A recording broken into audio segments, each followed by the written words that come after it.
Brock's villa was in an upmarket neighborhood on the outskirts of the city, and Hannah estimated it would take another half-hour to reach it. As her cab turned into the villa district, she caught sight of a familiar car. It was Brock's. It was stopped by the entrance to the estate, and its indicator light was flashing. As the taxi drove past it, Hannah could see that there was someone inside. "Stop the car!" she cried. The driver looked confused, but he stopped the car. "Are you getting out here, miss?" "Yes." She hurriedly paid the fare and then got out of the car and ran to Brock's vehicle. She could see that he had hit the access barrier and the front of the car had caved in. There was no movement inside the car, and Hannah's heart jumped into her throat. The light was fading and the streetlights were dim, so she couldn't see who was inside. She peered closely into the driver's window, fearful of what she might find. She saw Brock sitting there with his eyes half closed. She couldn't see his face clearly, so she didn't know how badly he had been injured. She hammered her fist against the window. "Brock, open the door!" He was in some sort of trance, but he was vaguely aware that there was someone outside his window. He slowly turned his head to look. It was a little brighter outside the car than inside, and he saw Hannah peering in through the glass. She was the last person he expected to see there that night, and he thought he must be hallucinating.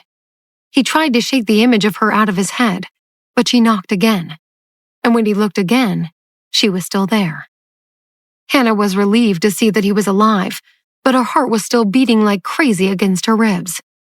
"Open the door," she said a little more calmly, motioning to him. He seemed confused, as if he couldn't remember how to open the door, so he pressed the button that wound down the window instead. The physical barrier that had been between them was no longer there, and Hannah could see that Brock had a deep cut on his brow bone. A little bit of fresh blood still seeping out, but most of the blood had dried, and a dark, crusty layer surrounded the wound. There were some red scratches on his face, and it was obvious that he had gotten into a fight with someone. She had never seen him in such a state before, and it shocked her. Trying to stay calm and take control of the situation, she reached in through the open window and unlocked the car door. She opened it and inspected Brock's injuries. Other than the cut on his head, there didn't seem to be any other damage to his body. "I'm going to call 911. Just hold on a little longer." Hannah reached into her pocket and pulled out her phone, but Brock snatched it out of her hand. She gasped, surprised that he had been able to make such a forceful movement, and she watched helplessly as he threw her phone under the car seat. Then, he grabbed her and pulled her into his arms. She struggled to free herself, and in her panic, her arm hit the horn on the steering wheel, and it let out an ear-piercing honk. "You're injured, Brock. We can talk about us later. Not now."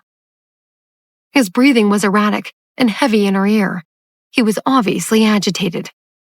"Hannah." He turned a deaf ear to her words and pulled her closer. He sighed. "I have nothing left." His voice was shaky, and it hit Hannah's heart, bringing with it waves of bitterness. He released his hold on her, and she lifted herself out of the car. "I know everything," she said. "Will you come home with me?" His voice broke pathetically. "Because after tomorrow, this place won't be mine anymore." She wanted to ask him what he meant, but he was trying to pull himself out of the car and looked as if he might collapse at any moment. "You need to go to the hospital." "No, I want to go home." He pointed down the street in the direction of his villa. "To our house." Hannah didn't know what to say. She assessed the distance between them and the house and anticipated that he might be able to walk it. "Okay, I'll walk you to the villa." He took a step forward and stumbled under his own weight. She caught him and supported him as well as she could, but she was afraid they might both fall at any moment. The two of them shuffled along the street until Brock let go. "I'll walk by myself. I don't want to weigh you down." Hannah looked at the broken man beside her and marveled at how much he had changed. They made their way slowly to the door of the villa that Brock had bought for them, but they had never lived in. He placed his fingertips on the keypad and the door clicked open. They stepped inside, and Hannah looked around. The house was exactly the same as how she had seen it previously, and she sadly recalled what Brock had said earlier. "Are you really selling this place?" "Yeah, I'm afraid I have to. Meeting with an agent tomorrow. I need to sell it as quickly as possible." "Is it because of what happened with the company?" "I saw the news." He nodded and gazed around the vast space that was the kitchen. He sighed sadly and picked up the coffee pot. "Coffee?" Hannah placed her hand on his arm and gently got him to put the coffee pot down. "No, you should go rest for a while." She wondered what she should do, since her phone was still somewhere inside Brock's car. "I should call his family doctor," she thought, "but I need to get a hold of a phone." She looked around, and her gaze fell on Brock's coat that he had slung over the back of one of the dining chairs. He had slumped onto an armchair and closed his eyes. So she quietly slid over to his coat and sat on the chair beside it. Making sure that he didn't open his eyes and catch her, she slowly put her hand into the coat pocket and wrapped her fingers around the phone. She was dismayed to realize that she didn't know his passcode. She could ring 911 as an emergency call, but she didn't think he needed the emergency services. As she was wondering what to do, Brock opened his eyes and looked over at her. "Hannah." Hannah jumped at the sound of his voice and quickly hid the phone behind her back. He was still a little confused from his earlier fight, and he didn't notice her hurried movements. He coughed a couple of times and realized that his mouth was parched. "There's something I have to tell you." She gave him a quizzical look. "That man's not suitable for you." He saw her incredulous look, and then he added, "I don't mean to be nasty about him, but I saw him today with another woman. I'm not saying that you should choose me over him. Just want you to be careful with him, that's all. Do you understand?" Hannah's eyes widened in surprise. She had no idea that he still thought about her like that. She nodded tentatively. "Sure, I'll keep an eye on him." He sat back in his chair and closed his eyes again. "You can leave now if you like. You don't need to stay with me any longer." As much as he would have liked her to stay and look after him, he felt he didn't have the right to expect her to. "She probably wouldn't want to be with me anyway," he thought solemnly. "Especially if I end up in serious debt and in prison. She has no future with me." Hannah was aware that that night was potentially the last one in that house, and when he told her to leave, she had a sinking feeling of loss. "I'll use the bathroom first," she said. Still hiding his phone behind her back, she headed toward the bathroom. She locked the door and racked her brain for any clues as to what his passcode might be. Then, with a flash of inspiration, she remembered the time in the hospital when Brock shared his passcode with her. At the time, she hadn't thought much about it, but she had later realized it was their wedding anniversary. 1013. They had gotten married on October 13th. Hannah tapped in the numbers 1013, and the screen unlocked. With a sigh of relief, she hurriedly searched Brock's contact list for the name and number of his doctor. She found it and dialed the number. A man's voice came down the line. "Hello, Brock. Had enough time to think it through?" "This is Hannah, not Brock." "Oh, hello, Hannah. This is a surprise." Hannah didn't have the time or the inclination to chat with the man. "Brock's injured. He may need some stitches, but he had a car accident too, and I don't know if there are any internal injuries. Can you come and see him?" The doctor's tone became anxious. "It sounds serious. Why didn't you call 911? "He doesn't want to go to the hospital. He's at the villa. I'll send you the location." "There's no need. I know where it is. I'm on my way." Hannah sighed with relief again. "Great. And please hurry." She hung up the phone and walked out of the bathroom. She secretly returned Brock's phone to his coat pocket. Brock slowly got to his feet. "You should go. I'll see you out." But just as they made their way toward the doorbell rang. Brock gave Hannah a puzzled look. Who could that be? He opened the door and was met by the face of his father. Louis looked at his son, and the anger rose within him. What the hell are you doing here? Brock looked at his father coldly. You're not welcome here. Louis took a step forward, and with the strength that defied his advancing age, he pushed Brock out of his way and strode into the house. He saw Hannah and scoffed as their eyes met. You're going to jail, son. You can forget about this woman. Brock was still feeling somewhat dazed, but his father's mention of Hannah brought him back to his senses. Get out of here right now. This is my house, not yours. Louis scoffed again. Not my house, huh? Have you forgotten that I fed and clothed you for years? Back in Brazil, you enjoyed all the benefits my wealth could give you. You'd have nothing if it weren't for me. Yes, you raised me, but isn't that what a parent is supposed to do for their child? But if that's the way you feel, I'll return all that I owe you. The veins in his temples popped out, and the wound on his brow began to bleed again. Hannah was frightened by the scene and scared of what Louis might do. She grabbed Brock's arm and tried to pull him away. You're injured. Don't let him get to you. Brock pushed her toward the door. Hannah, go. You don't know what this old man's capable of when he gets mad. Louis blocked their path and stood in front of the door. I have no qualms in letting you go to jail, you know. Brock pushed Hannah behind him and looked menacingly at his father. Then, he took off his sweater and threw it to the ground. Here, I owe you this, and all the money I have left is yours too. He began to unbutton his shirt. It's all yours. Even half my flesh is yours. Would you like that back too? Hannah stared in horror at the angry display. He threw his shirt on the ground at Louis's feet, and then he began to unbuckle his belt. She put her hand on his arm to stop him.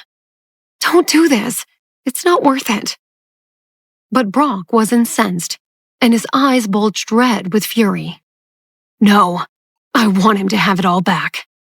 He found a strength he didn't know he possessed, and he pushed Hannah away, causing her to stagger backward, and she almost fell into the kitchen cabinet. Brock gasped and reached out to pull her back. Hannah, I'm so sorry. She shook her head and looked at his face, which was oozing blood again. A wave of anger rose up in her, but it was not against him. For the past few days, she had read report after report about how his company was on the brink of collapse. She had seen for herself that he himself was on the brink, yet his own father was still treating him in such an appalling way. It sickened her, and she could no longer control her emotions. Mr. Porter, how can you treat your son like this? You've done this to him. Her chest heaved with emotion. Can't you see that he's injured? You don't care at all? All you care about is your own comfortable life. And screw anything that gets in your way, even your own flesh and blood. Look at the pain he's in. Does that really make you happy? Louis stared in astonishment at Hannah. He hadn't been expecting her outburst, and he didn't like it. Without thinking, he picked up the vase on the coffee table and threw it at her. With a look of horror, Brock grabbed Hannah and pulled her into his arms before the vase could make contact. It fell to the ground and shattered into 1,000 pieces. Seeing that he had missed his target, Louis picked up another ornament and threw it at his son. But Brock had anticipated his next move, and he quickly pulled himself and Hannah away, dodging the ornament, which crashed to the floor. Brock held her tightly in his arms, protecting her with his body. Then, a cup, the TV remote control, and a bowl followed the ornament and smashed into Brock's back, one after another. Hannah's heart beat chaotically in her chest. She trembled, not knowing if it was because of fear, anger, or heartache. Every time Brock received another blow, she felt his muscles tense up, but he never once loosened his hold on her, and he took the onslaught bravely. Eventually, Louis stopped throwing objects at his son. Hannah didn't know if it was because he had gotten tired of it or because he had simply run out of things to throw. Brock kept his protective hold on Hannah, until he was sure nothing else was going to be thrown at him. Then, he gradually released her, and they both took a look around the room. Their house was a mess, with broken pieces of objects strewn all over the floor and kitchen counter. Hannah gasped with shock at the state of their otherwise beautifully presented home. Brock ignored the mess and concentrated only on the pain coursing through the back of his body. He swayed, and Hannah feared he was about to lose consciousness. "Hannah, you'd better go," he said hoarsely. Tears streamed down her face. "No, I won't leave without you. You have to come with me to my house or to the hospital." He put his arm around her shoulder again and gently coaxed her toward the front door. "I'm okay. Go home." Then, he remembered that her phone was still in his car. He staggered to his coat and pulled out his own phone. "Take my phone. You can get yours back later when this has all died down." With his other hand, he wiped the tears from her face. "Don't worry about me. I'll be fine. Now go and call Austin to come pick you up." From the doorway, she gazed at him with teary eyes, but she didn't move. Brock steeled his heart and closed the door. He stood inside his $5.5 million villa, but he felt as if he had been sent to hell. The door closed behind Hannah, and she stood motionless outside, feeling emotionally drained. First, he's had a car accident, and then he gets beaten up by his own father, she thought. Now, they're both fired up, and who knows what's happening right now. She wanted to go back inside, but she knew that it would only cause more trouble. So, the only thing she could do was to call Austin and wait for him to arrive. Austin was surprised to hear her calling from Brock's number. "Hey, Hannah, how are you? Are you with Brock?" "I'm outside the villa. He's been injured, and now his father's here with him inside. They got into a fight, and I'm worried something might happen." Austin heard the concern in her voice.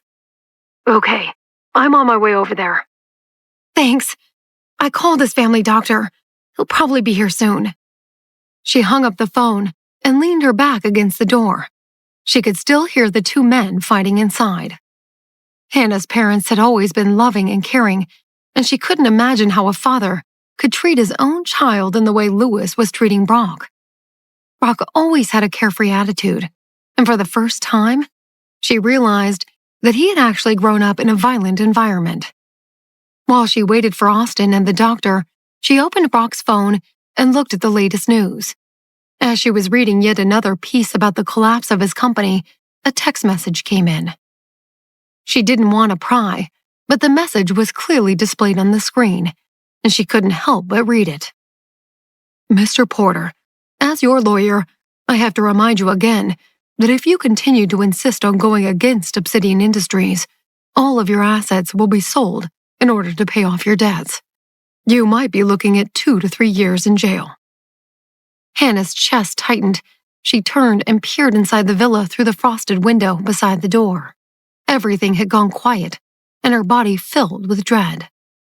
Deciding that she could no longer stand there doing nothing, she searched Brock's contact list for Jonathan's phone number. But before she could call him, a car's headlight appeared around the corner. The car approached quickly, and then it stopped outside the villa.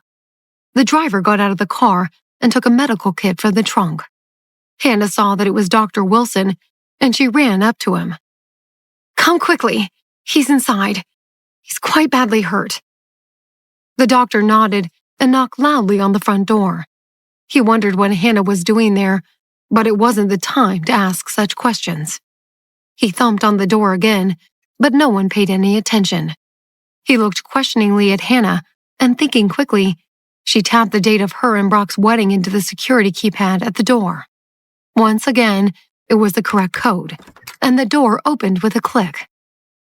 Dr. Wilson stepped over the threshold and was confronted by a shocking scene. Brock had fallen to the ground, but he was conscious. His face was covered in flesh and dry blood, and a scab was forming on his brow bone. The doctor looked around and found Lewis propped up against the couch. He was unconscious, so Dr. Wilson tended to him first, making sure he was still breathing. When he was satisfied that the man had simply passed out, he returned to Brock. He prodded Brock's arm a few times and gently slapped the side of his face. "Brock, I know you can hear me. Are you all right?" Brock didn't respond. Dr. Wilson signaled to Hannah to help him pull Brock up onto the couch, and between them, they hauled him up with some effort. The doctor frowned as he inspected Brock's wound. "What exactly happened here?" "He drove his car into the access barrier, and then—" Hannah was about to tell him what Lewis had done, but she changed her mind. "That's it." She guessed that Dr. Wilson probably knew about the irreconcilable conflict between the father and son, but he didn't give anything away, and he didn't ask about the mess all over the floor. Instead, he quietly treated Brock's facial injury and then he stitched it up. Hannah watched in silence and thought about the message she had inadvertently seen from Brock's lawyer. "No wonder Brock has to sell the villa," she mused. "He's being forced to sell all his assets or face going to jail. He clearly knew what he was looking at, but he still broke off the engagement with the Pullman girl." Her head was swimming with a million thoughts, but they all seemed to boil down to two things, and two separate voices competed in her mind. One told her, "Hannah, he's done so much for you. You could get back together, and even if you never have children, it really doesn't matter. Why not give each other a second chance?" But the other voice said, "How do you know that he's done all of this for you? Perhaps he did it to get back at his father for all the years of abuse he inflicted upon him. And what if he comes to resent never being able to have a child? How would that affect your relationship in the years to come?" The two voices fought loudly in her head, each one vying for her attention. She stood rooted to the spot and stared at Brock as he lay semi-conscious on the couch. A voice disturbed her thoughts, and she swung around to find Austin coming into the kitchen. She realized she must have left the front door open. "Oh, Austin, I'm glad you're here. Is it as bad as it seems with the company? Is there really no room for negotiation?" Austin shook his head. "The two corporations have been fighting fiercely. Brock's company was only a few months old, so it was no match for Obsidian. Besides, the market is constantly changing like the wind. Almost all of our clients have switched sides." Hannah felt a chill in her heart. "So what should we do? After declaring bankruptcy, how much does he still need to fill the gap?" "About $15 million. He's trying to recoup some of it by selling his property." He paused, and Hannah waited for him to go on.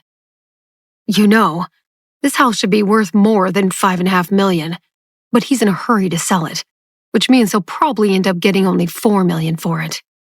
All the money he's saved over the past few years has been plowed back into the company. So when everything's sold, there'll still be a huge shortfall." He fell silent, and Hannah pondered what he had said. "I'll see if I can think of a way to help him borrow more." Austin thought he had a good idea of what she meant. "Are you going to ask Jonathan?" She nodded. Jonathan offered to help him, but he didn't accept it. She shook her head. "Why?" "Because he's too damn proud." Austin smiled bitterly. "And he said something about letting you down. He thinks he deserves all of it. I asked him what he meant by that exactly, but he wouldn't tell me." Hannah felt sorrowful. Brock had said sorry to her already, but she had thought it was for having let her down, but it seemed that she was wrong. There was much more to it than that. "Let me try," she said. "If I manage to get a hold of some money, don't tell him it's for me. Just say that you got it from an associate." "Are you sure?" Austin had always felt that Hannah still had feelings for Brock, but he hadn't imagined that they were so deep. Brock's love for her, on the other hand, had taken its time to develop, but it seemed that he was reluctant to fully let her go because of his need to make up for his mistakes. Austin felt that he had underestimated both of them. Dr. Wilson carefully treated the injuries on Brock's face and arms. He then slowly removed Brock's shirt to examine his other wounds. His chest was covered in red marks and bruises. Hannah had just turned around to see what the doctor was doing, and her gaze landed on Brock's toned and well-defined abs. She gasped softly and blushed. Austin chuckled. "Why are you suddenly so shy? It's not like you've never seen Brock's body before.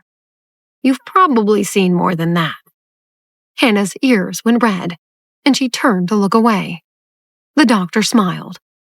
You're not so innocent yourself, Austin. Don't tease her like that. He gestured for Austin to help him. Let's get him upstairs. They lifted Brock up and slowly walked across the living room. He regained consciousness as they reached the staircase. His voice was hoarse, and he grunted in confusion as he struggled to stand. Austin steadied him. Take it easy. You've been badly hurt. He looked at the welts on Brock's back. Your father went too far this time. Hannah turned to look at his back and gasped. It was covered in deep red marks and gashes from where Lewis had thrown things at them while he had protected her. She felt her chest tighten with worry as she followed them upstairs. Once they were upstairs and in Brock's bedroom, the doctor made him lie on his stomach while he cleaned the wounds on his back. He also gave him an injection for the pain, which caused him to drift in and out of sleep. He seemed dazed and confused. Austin paced up and down the room. I'll take Lewis to the hotel when Dr. Wilson is finished. Brock winced in pain and grunted again before opening his eyes. Did you take Hannah home? The doctor laughed lightly. Afraid we lost your wife? Don't worry, she's right here. Brock looked up and saw her. Why are you still here? She frowned. I'll leave soon. Austin saw the hurt look in her eyes. Don't mind him. He isn't trying to chase you away. It's just because... But Hannah interrupted him. It's okay, Austin. I know why. The painkiller that the doctor had given Brock began to take effect, and he soon fell fast asleep. Hannah smiled at the doctor. Thank you for coming all this way. Please take good care of him. He raised his eyebrows. Of course. I'll make sure your husband recovers quickly. Hannah shook her head. He's not my... Austin cut her short. Yeah, we know. Come on, I'll take you home. Hannah sighed and followed him downstairs. She quickly went to Brock's crashed car to get her phone, and then she handed Brock's car keys and phone to Austin. It's best I stayed at home tonight instead of here at the villa with him. I don't want him to have any chance to figure things out and turn down the money. Austin nodded. I'm curious. Why aren't the two of you together anymore? Hannah looked at him pensively. I'll tell you one day. He smiled at her and realized she didn't want to say anything else, so he dropped the subject and took her home. Afterward, Austin returned to Brock's villa to pick up Lewis. He didn't want them to start fighting again. Brock woke up the following morning and found himself alone. His forehead hurt and his entire body ached. He could feel his skin stinging and his muscles were sore. He sat up and looked down at his shirtless torso. He struggled out of bed and put on a clean t-shirt and sweatpants before leaving the bedroom. Dr. Wilson had stayed the night and had already woken up.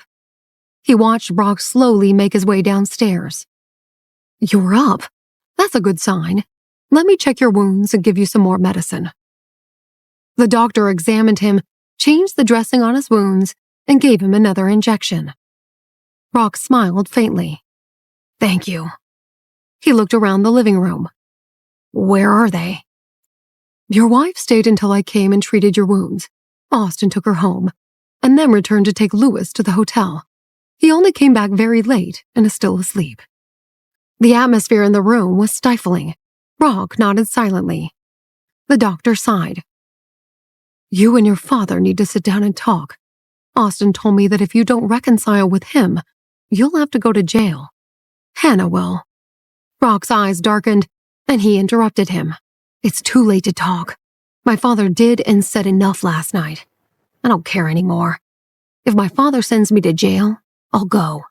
If Hannah is still single by the time I come out, I'll marry her. Dr. Wilson had known Brock and Lewis for many years. He shook his head, but knew there was nothing more he could say. He went to the nearby convenience store to buy them something for breakfast and left shortly after. Brock grimaced from the pain as he squatted on the living room floor with a small brush and dustpan. The place was a mess. He heard footsteps as he swept up the broken ceramic and glass pieces. Austin had finally woken up. "Leave that, Brock. I'll do it." Brock looked up at him. "The realtor will be here soon." Austin thought about what Hannah had said and hesitated for a moment. "Why don't you hold off a bit on selling the house? Maybe we can find a way to work things out." Brock continued to clean and didn't raise his head.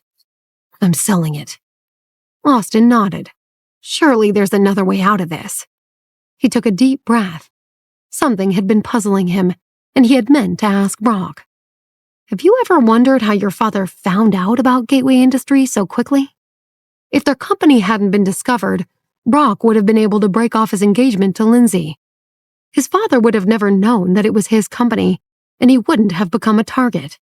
The only thing he would have lost would have been his position at Obsidian Industries. He had spent most of the year gaining a foothold in the industry. Being removed from Obsidian Industries shouldn't have affected Gateway Industries as much as it had. He listened to Austin's question and thought about it before replying. "There's a spy." Austin froze. "A spy?" Brock nodded. Only a few people knew he held the highest shares in Gateway Industries. "Yeah, it's my lawyer." Not believing what he had just heard, Austin cursed. He paced up and down the room and continued to swear angrily. "That's outrageous. You're the one who paid his tuition fees when he was still a student at law school. You're the one who paid for his sickly father's medical bills. And now that he's a successful lawyer, he stabbed you in the back." Brock limped to the couch and sat down slowly, wincing in pain. "Yeah, I know. When I returned from Brazil recently, I accidentally discovered that my father had hired him as the head lawyer for Obsidian Industries." Austin shuddered. The wheel turns. His luck won't last long. Brock leaned back against the couch and frowned. He looked up at Austin with indifference. "I hope so. I'm sorry that you've lost all your money." "Don't say that. It isn't over yet. There's still hope." The realtor arrived promptly at 10 in the morning, as scheduled. He took a few photographs of the villa and filmed a short video of the rooms. "Thank you, Mr. Porter.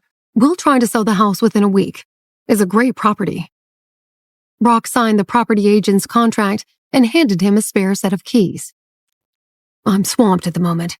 You're welcome to show people the house yourself. Just let me know." He watched the realtor leave, took one last look at the house, and then left. Later that day, Brock updated his status on social media.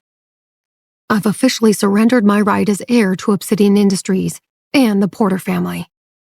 I'll no longer have any business dealings with the company, and I distance myself from anything to do with the family." The news trended on social media and became the talk of the town. Within an hour, every major social media platform had something to say about his announcement. It was even more tantalizing because Brock had broken the news himself. People were stunned that he had chosen to leave his father's company. Over the last few months, Lewis and the Pullman family had endured his reluctance to marry Lindsay. The internet trolls had guessed how long it would take for Brock to crack and try to negotiate a new deal. But now, it was clear that all ties between Lewis and Brock had been severed, and there was no turning back. Jonathan heard the news just as he concluded his morning staff meeting. He phoned Jack. "It seems I made the right choice last night." The night before, Hannah had phoned and asked him to help save Brock's company. At first, he had thought that Brock had put Hannah up to it, but she had quickly explained that she had contacted him out of consideration for Austin. After seeing Brock's post, he understood why Brock seemed so determined to step out from under his father's shadow. Jonathan had made his decision. Even if he regretted helping Brock, at least Hannah would benefit from it. She had said the money was a loan, but he saw it as an investment. He had invested enough money in Gateway Industries to revive its core projects. He had also become a shareholder and believed he'd eventually be repaid. That afternoon, Jonathan phoned Austin to discuss the business details with him. Austin dropped everything he was busy with and rushed to the Davis Group to meet him. In the meeting room, Jonathan presented Austin with 2 contracts. After reading them carefully, he signed the contract that made Jonathan a key investor. Brock would remain the largest shareholder, and Austin would be the middleman between him and Jonathan. He also decided not to tell Brock about the agreement until the company was back on its feet.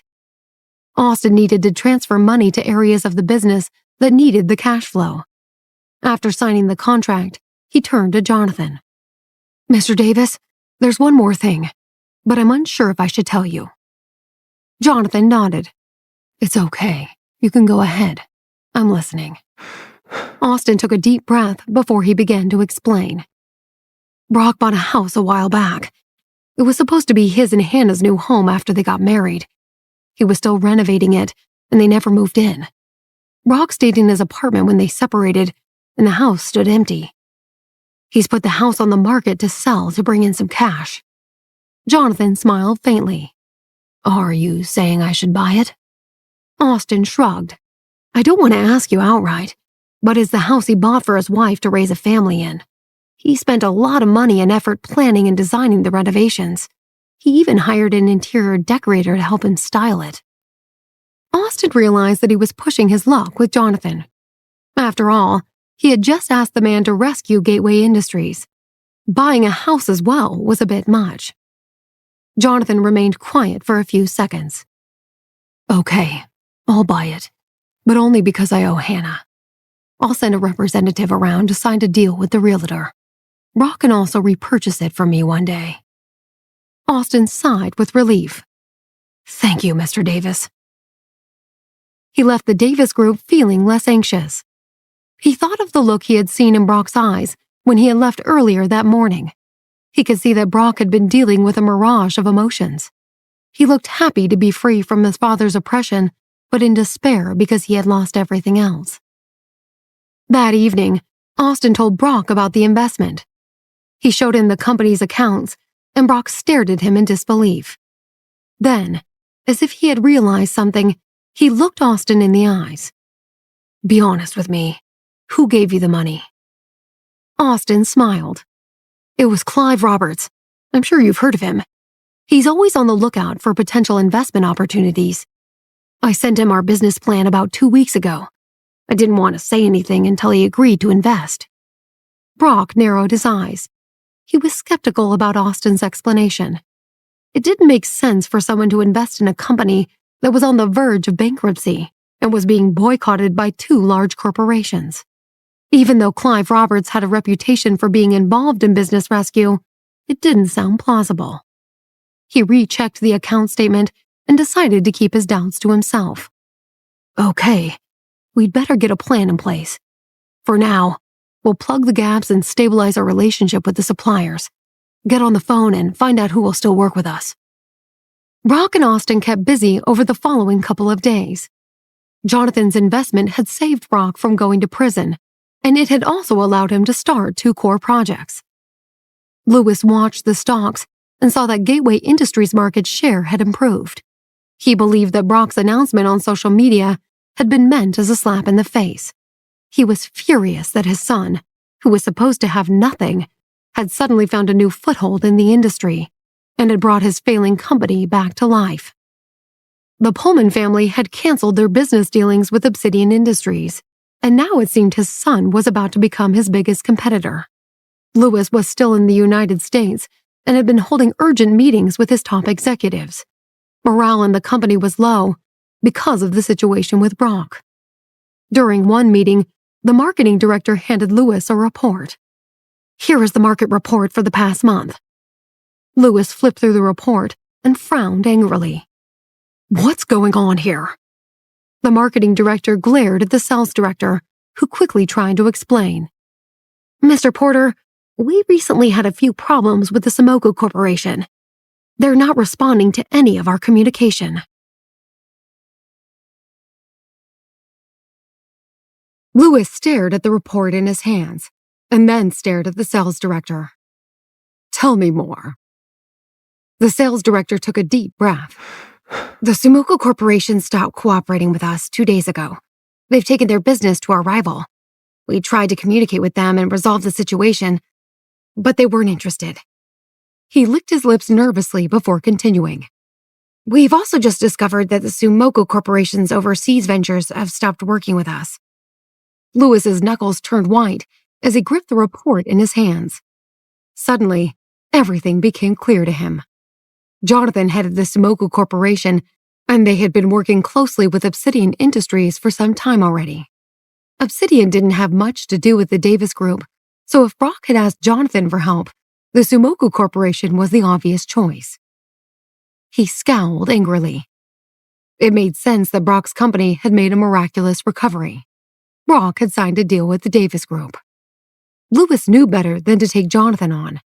His core business remained in Brazil. Unlike Jonathan, he didn't have much power in America. Jonathan had decided to sever business ties with him, but he didn't know if it would be a permanent arrangement, so he chose not to worsen the situation. Furious, Lewis felt he had no option but to swallow his pride and hide his resentment. Leave the Sumoco Corporation alone for the time being. Focus on our other projects and take care of our core interests. His executives immediately understood that the relationship between Obsidian Industries and the Sumoco Corporation had ceased. The news of Gateway Industries' triumphant return buzzed on all social media platforms. Footage of Austin and Brock leaving the Davis Group's offices quickly did its rounds. Brock had managed to avoid going to prison, and although he looked tired, it was evident that he wasn't as stressed out as before. The Davis Group soon released an official statement announcing they had signed a 3-year agreement with Gateway Industries. The news sent shockwaves through the business community, and organizations that had previously dropped Brock scurried to sign new contracts with his company. It was well known that the Davis Group set the benchmark for the industry. Their interest in Gateway Industries proved that the fledgling company had a promising future. It made sense to strike while the iron was hot, and interest in the company suddenly increased exponentially. Brock signed several new lucrative deals, and the loan he had applied for was also approved. His company had been revived, and he was busier than ever. He worked long hours and often skipped lunch. He only had time for himself when he eventually got home late at night. His wounds had healed, and a light scar remained where the deep gash on his forehead had been. The scar had changed his handsome face. Brock hadn't seen Hannah since that night when Lewis had attacked them. He sent her a message, and she told him she had left New York. She still had one more city to visit on her tour for the column that she was writing. She was too busy to go back to New York. Brock had wanted to go and see her, but he had too many tasks to handle since his company had finally taken off again. He also had to make sure his suppliers kept to their end of the deal so that his investors would see their returns. Brock had just completed his inspection of a production line when he saw an incoming message from Ashley. She and Latham had gone away for 2 weeks and hadn't been online the whole time. They had sorted out their business arrangements before their departure and had spent time together without being interrupted by work matters. They hadn't known about Brock's situation because they had only phoned home a few times during their honeymoon. When they finally returned, they saw the comments online, and Ashley was anxious to speak to Brock. By that stage, he had already secured new investments, and everything had started to run smoothly again. Ashley felt bad for Brock because she had moved in with Latham, and he was alone. She made sure to make dinner for him every evening before she went to Latham's apartment, knowing he would eat it no matter how late he got home. Latham had bought a villa in the same neighborhood as Brock. The villa hadn't yet been furnished and decorated, so Ashley and Latham spent the weekend shopping for furniture and household essentials. They then spent the rest of the week decorating and making the villa feel like home. They also booked a venue so they could have a proper wedding. Because it was too cold in New York, they decided to have their wedding in Hawaii. It was mainly mild to warm at that time of year. It was still a few weeks until the wedding day, so they still had time to finalize all the arrangements. They had decided on their bridesmaids and groomsmen, and Ashley had found her ideal wedding dress design. It was a busy but exciting time for them. Steve had also buried himself in his work. He had barely spoken to Helga since they had shared a tent while looking for medicinal plants. He didn't see it necessary for him to make peace between them and had decided it was her responsibility to do so. He was angry at her for making him feel like nothing more than a sperm donor. He finished work early and went to visit his grandmother. Helga was there, and she was busy attending to Carol. After completing the treatment, she poured Carol a cup of steaming tea. Helga turned toward the door to get something when she saw Steve enter the room. She smiled at him. "Hello, Steve." He didn't smile. "Hello, Helga." Carol noticed Steve's cold demeanor and sighed. She got up and excused herself, saying she had other matters to attend to. Steve and Helga stood in an awkward silence for a while. Steve didn't realize that his grandmother had left them alone on purpose, and he turned around to go. Helga took a deep breath. "Steve, wait. I have something to tell you." Surprised, he turned to face her. "Yeah?" Helga didn't want anyone else to overhear their conversation, so she gestured toward the courtyard. "Let's go outside." Steve obligingly followed her, curious about what she had to say to him. When they reached the courtyard, Helga looked around cautiously to ensure no one else was around.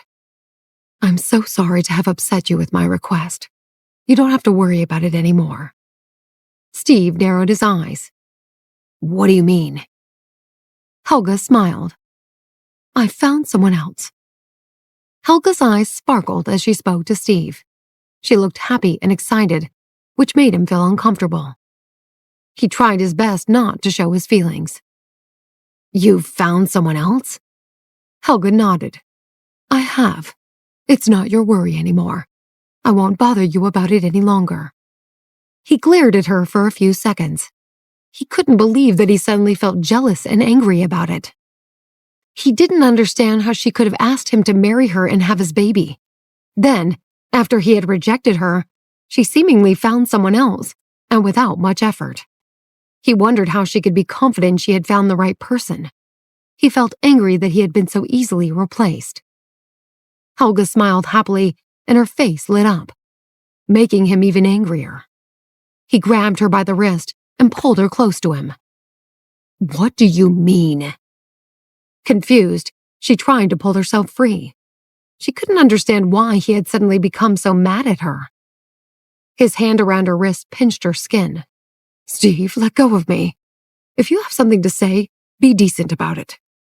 She tried to twist out of his grip, but he was too strong. He didn't let go. Instead, he tightened his grip and glared at her with dark eyes. He stared into her eyes, and her innocent expression irked him. He felt as though she were a woman who deliberately caused trouble in other people's lives and left them to clean up the mess afterward. "Steve, please, let me go." He took a deep breath and released his grip. He pushed her away. "I never want to see you again. Stay out of my way." He turned around and strode back into the house without looking back. Helga rubbed her wrist as she watched him leave. The interaction had confused her, and it had left her feeling upset. She sighed as she tried to shrug off her feelings. She didn't have time for Steve's nonsense. She had many important matters to attend to. She still had to find the missing ingredient for Latham's treatment. She had spoken to everyone she knew who practiced homeopathy and plant-based medicinal remedies, and was eagerly awaiting news from them. Steve didn't see Helga for several days afterward. He focused on completing the tasks due before the end of the month, and didn't have much time to think about her. But it weighed heavily on his consciousness. Whenever he saw a mother cradling her young child, he felt rage burn in his heart. One day, while he reviewed new products that the Davis Group planned to launch, he received a phone call from Carol. She didn't often call him at work, so he answered immediately. "Grandma, is everything okay?" Carol sounded anxious. "Have you seen Helga?" Steve frowned. "No, I haven't. Has something happened to her?" "I don't know where she is. She left early this morning to visit a friend and said she would return by lunchtime. It's past 3 already. She still hasn't come home. I've tried to call her several times, but she didn't answer her phone. I'm worried she may be in trouble." Steve was about to say she was probably fine when he suddenly recalled that she suffered from fainting spells. His heart skipped a beat. "Did she say where she was going?" Carol thought for a second and mentioned the name of a hotel. I'm not sure if that's where she went. She just mentioned it in passing. Steve sighed. Don't worry, I'll go check it out. As soon as he hung up, he phoned Norman. He gave him the address and told him to check it out. Report back to me as soon as possible. It's urgent. A short while later, Norman sent him a message saying he had located the property. It was an old hotel in an upmarket area. Steve frowned. He didn't know that Helga had patients in that neighborhood. He called 2 bodyguards and his driver. The traffic wasn't heavy, and Steve took less than an hour to reach the hotel. He got out of the car and walked up to the reception desk. A friendly clerk greeted him, and he reluctantly booked a room for the night. He didn't know whether Helga was in the hotel, but needed an excuse to go inside. As he was about to sign the guest registry, hoping to find her name written on it, he glanced at his phone and saw a notification from Frida. Puzzled, he opened the app on his phone, and it alerted him that Frida was less than 50 yards away. Steve was sure he had left Frida on a shelf at his grandmother's house, and the only explanation he could come up with was that Helga must have taken it. The app showed that Frida had begun to move. It also transmitted the background noises of its location. The sound played through the speaker of his phone. 2 men were speaking. The first man sounded young. She's pretty. I think Mr. Goldman is going to like her. She'll bring in plenty of customers. The second man had a deep voice and sounded older than the first. Yeah, we're lucky to have found such a beautiful woman without needing to search so hard. The first man sighed. She's gorgeous. It's a pity we have to give her to Mr. Goldman first. The older man laughed. Says who? He won't notice if we're not too rough with her. Besides, he won't be back until later tonight. The young man seemed to hesitate slightly. But then she won't be a virgin anymore. You know he only likes virgins. The older man laughed even harder than before. Get real. Do you think she's a virgin? Beautiful women like her never are. Yeah, okay. So who gets to go first? Let's flip a coin. If it's heads, you win. Steve listened to the conversation and his blood began to boil. He hurried out of the reception room and called his 2 bodyguards. They followed Frida's location on his phone and came to a small building behind the hotel. He assumed it to be the staff quarters. He looked at the marker on his phone and signaled to his bodyguards. They walked up to the room and tried to open it, but it was locked. A voice came from inside. Who is it? Steve cleared his throat. Mr. Goldman sent us. He heard someone shuffle to the door and unlock it. One of the men opened the door and gawked at Steve in astonishment. Although Steve kept a low profile, he was still well known. As the Davis Group's vice president, he had been on the front cover of several magazines and online articles. It didn't take the men long to recognize him.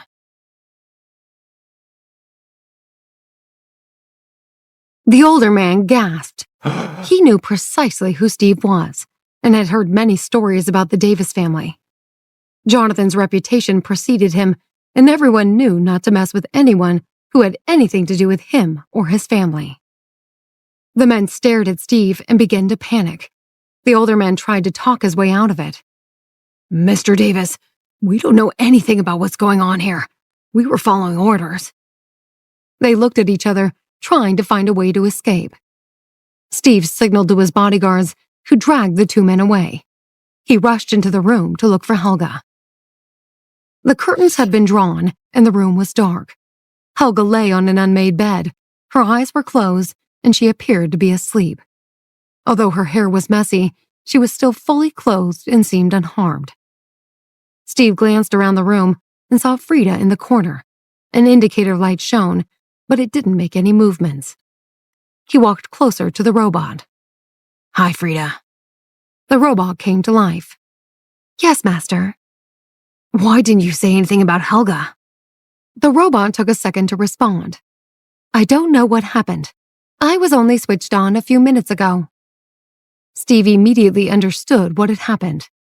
Helga had probably taken Frida but never turned it on. Then, when the 2 thugs had found her, they must have messed around with it and accidentally switched it on. He bent down and picked the little robot up before turning it off and stuffing it into his pocket. He walked over to Helga. They hadn't spoken several days. She looked delicate, small, and pitiful. He didn't know how she had ended up there and thought it might have been because of her fainting spells. He scowled quietly. She should have known better than to run around with her condition. He gently touched her arm. "Helga, wake up." Because he thought she was asleep, he was shocked when she suddenly opened her eyes. "Helga, are you okay?" She squinted slightly, but her eyes widened when she recognized him. "Steve!" He leaned toward her and pulled her upright. "What happened?" She grabbed his arm and tears welled up in her eyes. "I was attacked. They brought me here." She sobbed as she clutched him tightly. Helga had been monitoring her fainting spells and comatose sleep and had been very careful. It had been over 20 days since her last episode, so she had thought it was okay to go out. She had treated her patient that morning and had decided to go to the botanical garden a friend had told her about. The botanical garden was close to the hotel. She had been on her way to the garden when the men had accosted her and had dragged her to the staff quarters behind the hotel. The shock of it had caused her to faint. In a hazy, semi-conscious state, Helga had listened to the men's conversation. For the first time in her life, she had felt terrified. As a young child, she had fallen off a small wooden bridge, and the experience had frightened her. But that day, when she had heard the older man undo his bucklebelt, she had felt a fear that she had never known existed. Her body had become paralyzed, and she had been too petrified even to open her eyes. When she had heard Steve's voice, everything had changed. She looked at him and wondered if she was dreaming. She clutched onto his shirt and didn't let go. Steve had never seen Helga in such a state. Although she often infuriated him, she was usually calm and tranquil. He felt her delicate body tremble in his arms. Her breathing became heavy, as if she was about to burst into tears. It pained him to see her like that. He leaned closer and gently picked her up. "It's okay. You don't have to be afraid. I've got you now. I'll take you home." Outside, the two thugs lay on the ground and groaned in pain. The bodyguards hadn't shown them mercy and had beaten the men to a pulp. Helga buried her head into Steve's chest as he carried her past them. He walked over to his bodyguards and spoke loud enough for the two thugs to hear. "I'm taking her to the room I booked. Once you've tidied up here, take these two to meet my uncle. Also, find out who Mr. Goldman is." The thugs heard the word uncle and glanced at each other in fright. They didn't want to end up in Jonathan's hands. They begged Steve to let them go, but he ignored them. Helga leaned against Steve's chest and looked at him through teary eyes. The cold feeling in her body dissipated, and she slowly relaxed. Steve carried her to the room. He opened the door with one hand and gently lay her on the bed. Her back pressed into the soft mattress, and she stared into his eyes. "Thank you, Steve." He quietly walked over to the minibar fridge. Helga closed her eyes and sighed. She opened them again when she heard his footsteps. He handed her a bottle of mineral water. "Here, drink this." He watched her as she carefully took a sip of water. "Does it hurt anywhere?" She shook her head. "One of the men hit me on the back of my head and knocked me out." Steve looked at the back of her head, but saw no blood. He sighed with relief. "What were you doing by yourself?" Helga kept silent for a while. For some reason, she felt guilty. "I went to see a patient and wanted to look at the nearby botanical garden afterward. I'm looking for a specific type of plant." Steve rolled his eyes. "You and your plants." Helga looked away, unhappy at being scolded. "I didn't faint. I was attacked. It wasn't my fault." Steve heard the tone of regret in her voice. He knelt beside the bed and gazed into her eyes. "You're old enough already to know better than to go walking around New York. It isn't like the valleys you grew up in." Helga pouted angrily. "The mountains surrounding my family home are full of snakes, bobcats, and other dangerous creatures." Hearing her argue with him made Steve realize that they would always agree to disagree. He took a deep breath and tried to stay calm. I don't think you have the best judgment. Look at what happened today. It could have turned out very bad for you. Helga felt like crying. Thank you for saving me. Steve couldn't hold it in anymore. He stood up and rubbed his forehead. All I can say is that, based on your previous judgments, the person you found to father your child is a scumbag who's fooling you. Helga stared at him in astonishment. She shook her head. No, you have it all wrong. I don't need to have children anymore. I have 3 children to choose from. Your Aunt Maria has decided to let her children learn about homeopathy and alternative medicine. As long as one of her children shows interest, I don't have to worry. Your uncle and aunt are both smart people, and I'm sure they'll have very intelligent children. Steve's mood was instantly lifted when Helga told him she was going to be a mentor to one of Nancy's triplets. He burst out laughing. So I guess that means you abandoned the idea of getting married and having kids of your own. Isn't Nancy worried that her children are going to become villagers like you? Helga was annoyed by his sarcasm. I'm not a villager. I've traveled around the world, and I've been living in the city for quite some time. Why are you making fun of me? Relax, I was just joking. I'm sure you're going to be the perfect teacher. He stood up. Let's get out of here. You must be starving by now. She crossed her arms and shook her head. He could tell she was upset.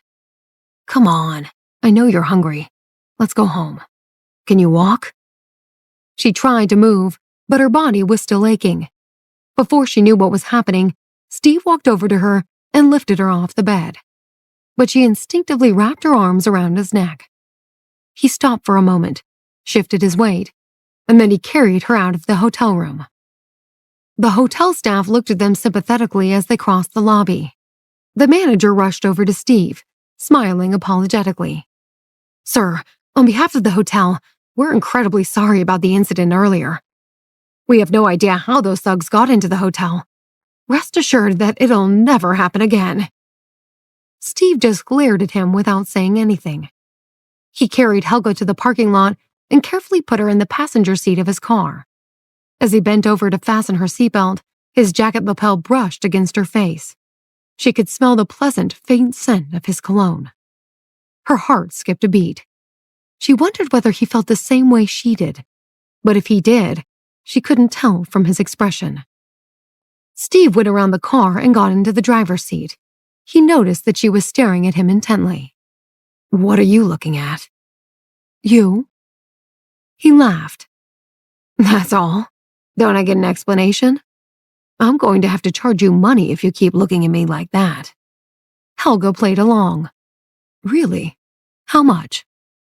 He put the key in the ignition and started the car. That depends. How much are you willing to pay? I don't know the market price. She pretended to think for a moment. I could give you an herbal remedy instead. You're a riot, you know that? She was pleased that he was in such a good mood. It was the first time she had heard him making jokes. He always seemed so serious, especially when he was around her. They got stuck in traffic on their way home. Steve checked his watch, and he figured it would be late by the time they returned to his grand's house. So he pulled into the parking lot of a restaurant. Let's eat here. Are you okay to walk, or should I carry you inside?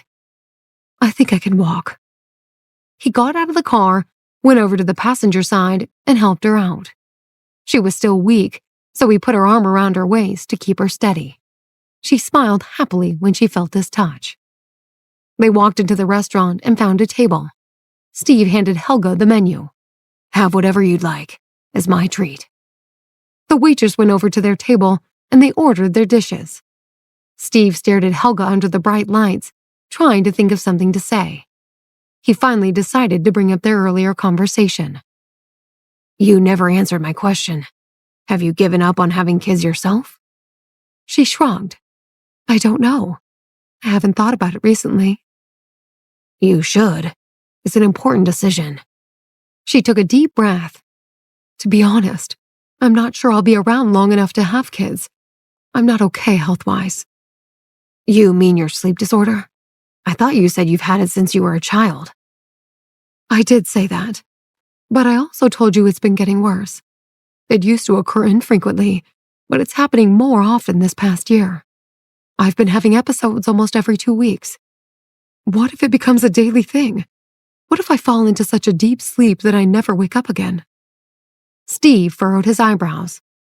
Have you seen a doctor about it again? I've seen a specialist who isn't very optimistic about my prospects.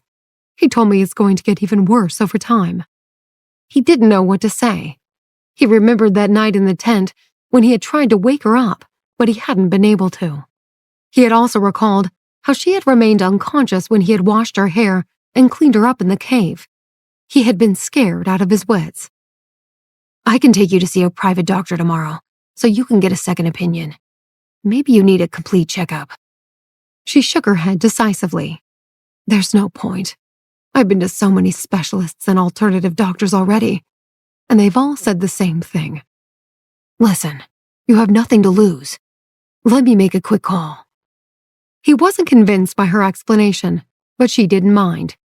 She appreciated his kindness, and she knew he only wanted to help. He took out his phone and made an appointment with a doctor for the following day. She looked at him gratefully after he finished the call. Steve, why are you being so nice to me? I thought you were upset with me. The question caught him off guard, so it took him a while to respond. Because I know Gran's very fond of you. I don't know what she'd do without you. Helga leaned closer to him. Her eyes were full of hope. And what about you? How would you feel if something happened to me? He pretended not to hear her, and he busied himself with pouring a glass of water. You're very talkative tonight, he finally said, slightly annoyed. You're usually quiet at Gran's. I'm not that quiet. It's just that we hardly see each other. You're always at work, and I'm busy taking care of Carol and making my medications. The waitress brought their dishes, and they sat in silence for the rest of the meal. Helga was starving, and she attacked her food. Steve, however, was still thinking about what she had said, and he lost his appetite. He couldn't imagine someone her age falling asleep and never waking up. After they finished eating, he paid the bill and helped her back to the car. As he got into the driver's seat, he turned to her. To answer your question earlier, I would be devastated.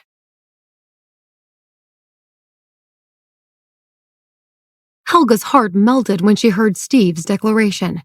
She knew he was referring to how he would feel if something happened to her. He added, After all, what would the world do without such a silly woman? She laughed. Do you think I'm silly? Absolutely. But you're also an incredibly talented and smart person who has a genuine passion for healing people. I admire that. Most people are self-centered.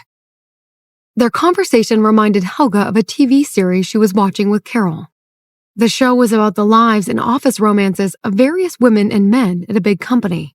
Carol loved gossiping about the men in the show, and Helga had told her once that she thought Steve and Jonathan were much better looking. Carol had laughed. Jonathan's married, and he's in love with his wife. As for my grandson, he's always moping around. He's not nearly as attractive as these men. Helga remembered that one of the young women who played the role of an assistant in the series was always screwing up. The handsome male CEO of the company kept calling her a silly woman, and he was always looking at her as if she were a hopeless case. But it was obvious that he was in love with her, and Helga hoped that they would end up together by the end of the series. Sitting in the car, she felt like she and Steve were playing similar roles, though she had to admit that he wasn't quite as charming and funny as the show's male lead. They arrived home late that evening. Carol was relieved to see that Helga was safe and in one piece after she had disappeared.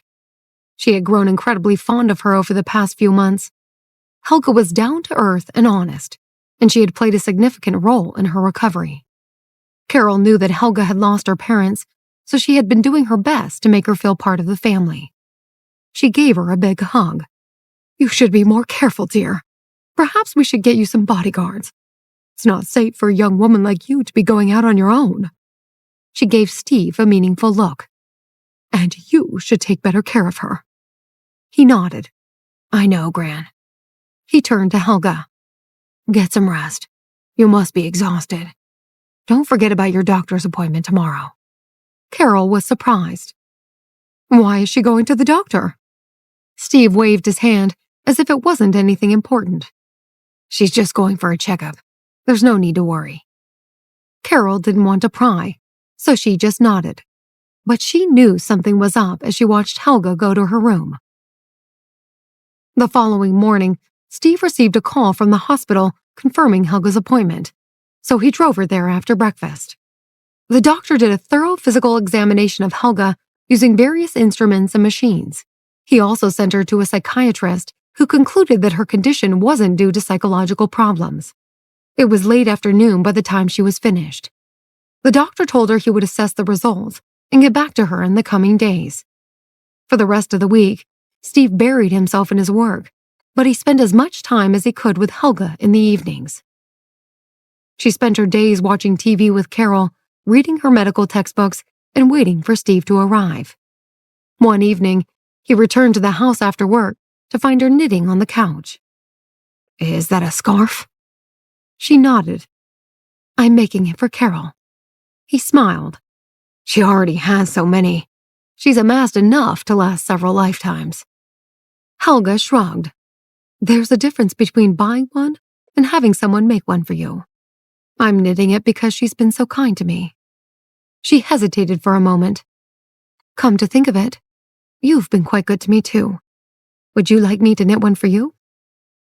Steve remembered all the girls he had received gifts from in high school. He had been quite popular, and they had given him chocolates and knitted scarves and mitts for his birthday.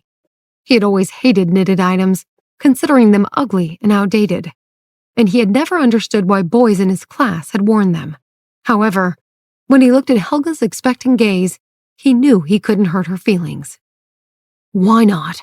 I'm sure it'll look good on me. Just don't make it too girly. Otherwise, I won't wear it. What color would you prefer? He shrugged. I don't care, as long as it's not pink. He smiled to himself as he went to his room. Helga wondered whether the scarf she was knitting would be suitable for Steve.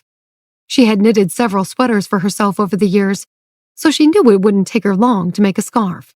She finally decided she would make a new one for him, and she would give Carol the one she was working on. A few days later, she was admiring her work in progress in her room. She had chosen a mix of white and dark gray yarn, thinking it would be perfect for Steve. She looked out her window. A big blanket of snow covered the yard, and the weather had turned even colder. What perfect timing, she thought. Steve happened to pass by her room just then, and he saw her holding up the half-finished scarf. He stopped in his tracks, watching her silently. He thought she looked incredibly beautiful sitting on the bed at that moment. He cleared his throat and knocked softly on the door. She looked up, startled.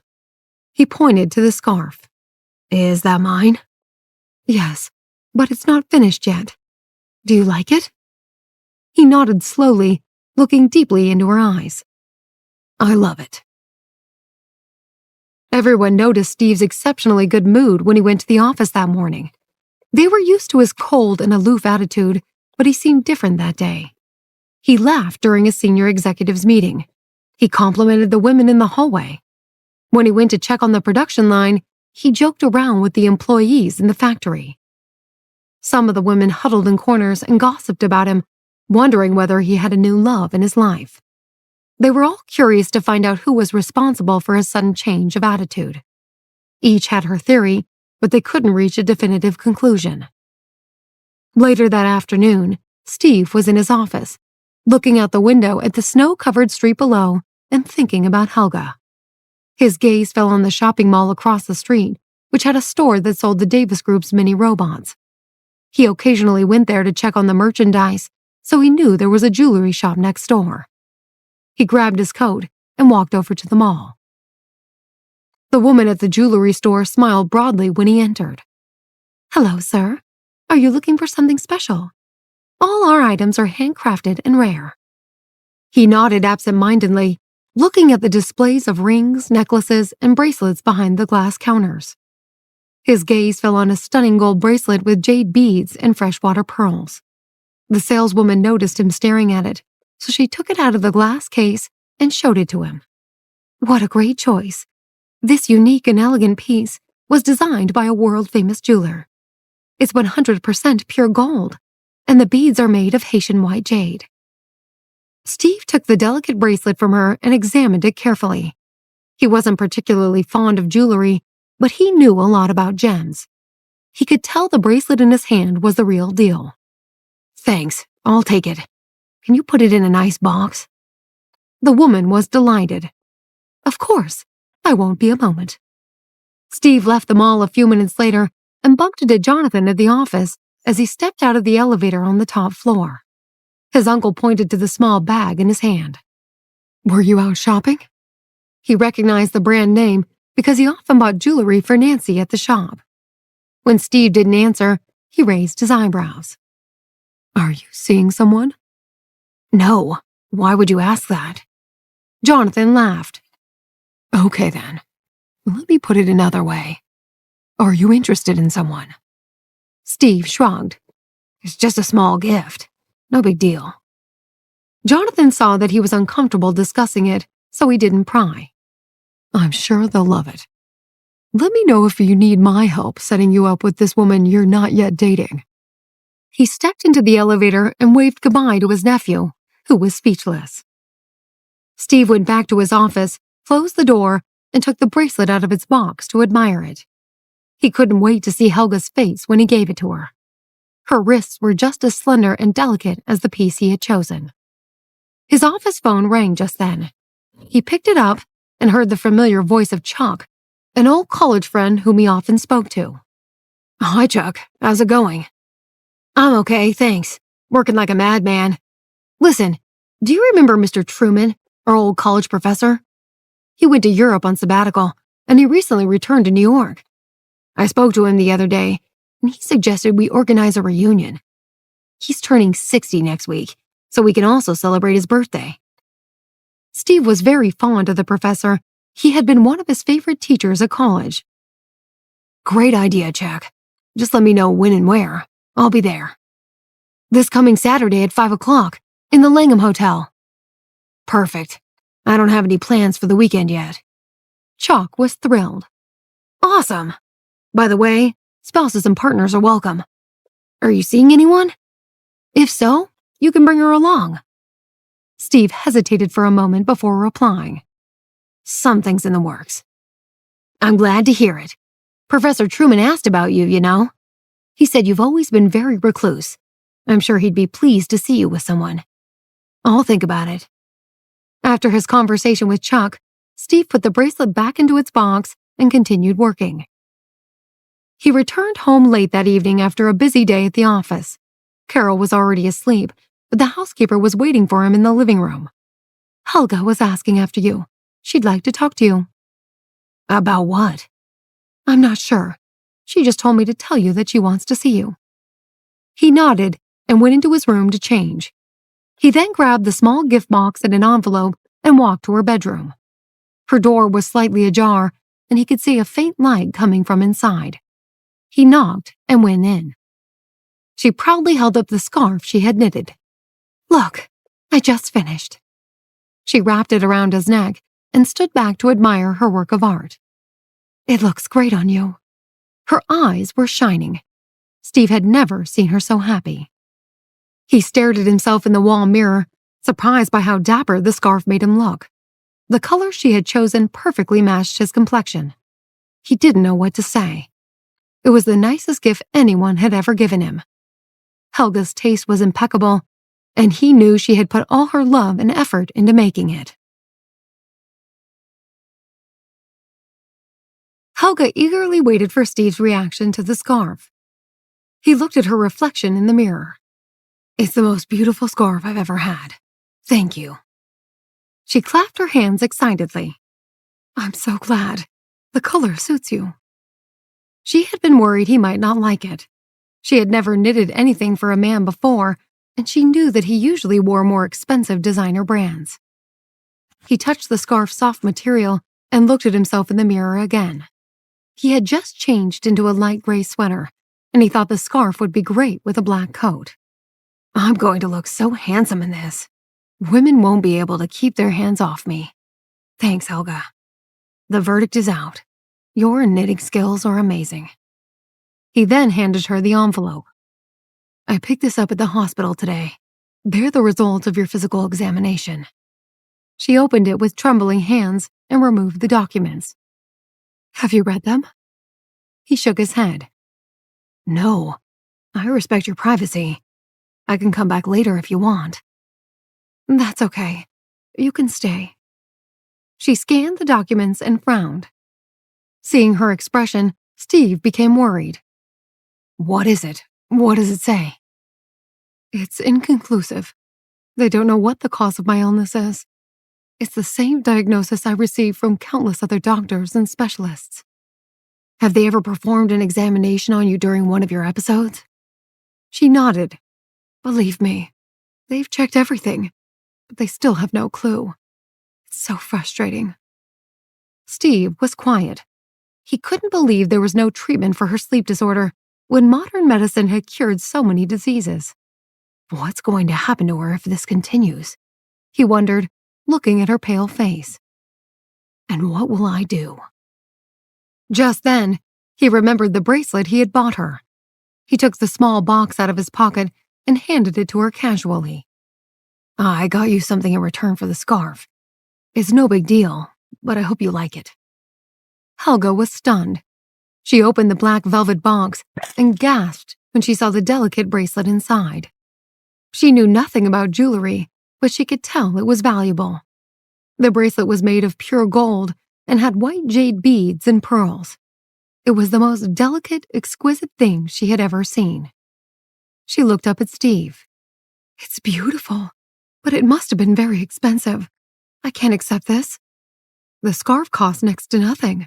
It's not fair. Don't be silly. It's my gift to you. Don't worry about the money. I just hope you like it. She looked at the bracelet again. He leaned over and removed it from the velvet box. Here, let me put it on your wrist. She stretched out her hand, and his touch sent shivers down her spine. Steve fumbled with the clasp. His face was barely a few inches away from hers, and she stared at him without moving as he concentrated on the bracelet. The lamp in the room cast a soft light across his features, and Helga thought he looked adorable, biting his lower lip. Her heart was pounding in her chest. She desperately hoped Steve wouldn't notice her sweaty palms. He finally managed to clasp the bracelet, and he proudly held up her hand. What do you think? It looks perfect on you. She turned red with embarrassment. It's very nice. He looked up then and met her gaze. When he realized the awkwardness of the situation, he quickly took a few steps back, and his tone became cold. Just don't take it off, because it'll be difficult to put back on. She lowered her eyes and looked at the bracelet on her wrist. She wasn't particularly keen on expensive jewelry, but she had to admit that he had exquisite taste. She had always loved jade and pearls.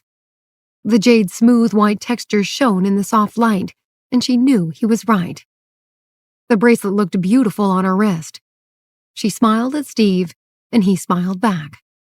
An awkward silence followed. The wind blew gusts of snow against the window pane as the lamp cast soft, warm shadows across their faces. Helga thought it was all very romantic and intimate. She started blushing, so she turned away. Do you want some tea? I'm more of a coffee drinker, to tell you the truth. This is an herbal tea. You'll love it. It'll help you relax and sleep better. She poured him a cup and handed it to him. Just a taste. The herbs are from my mountain village. I mix them with black tea leaves. It has such a calming effect. He thanked her, sat in her armchair, and looked around. Your room is so cozy. I try my best to make it feel like home.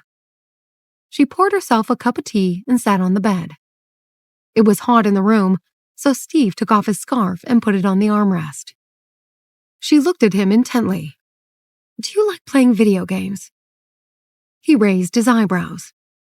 Of course. Why? Do you?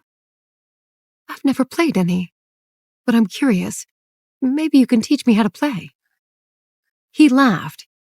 I've never met anyone who hasn't played a video game. They're quite fun once you get the hang of it. It takes some practice, though. Do you have any particular ones in mind? Not really. I'll show you the one Nancy's company created. It's out of this world. I'll get you a VR headset and we can play. You'll love it. She nodded. I heard of it. It's called Creation, right? Everyone's talking about it. That's the one. I'll buy you a headset tomorrow morning. By the way, do you have any plans for later in the day tomorrow? Some college friends and I are getting together for a small reunion at the Langham Hotel. One of our professors is going to be there too. Care to join me?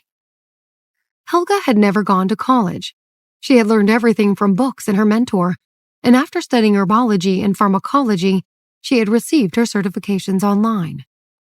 She had then traveled around the world and experienced things she knew a formal education would never have given her. She sometimes regretted not having been part of the university experience and attending classes, but she felt she was too old to enroll at her age. So when Steve mentioned his class reunion, she became excited. Are you sure I can come? He nodded. Of course. I wouldn't have asked otherwise.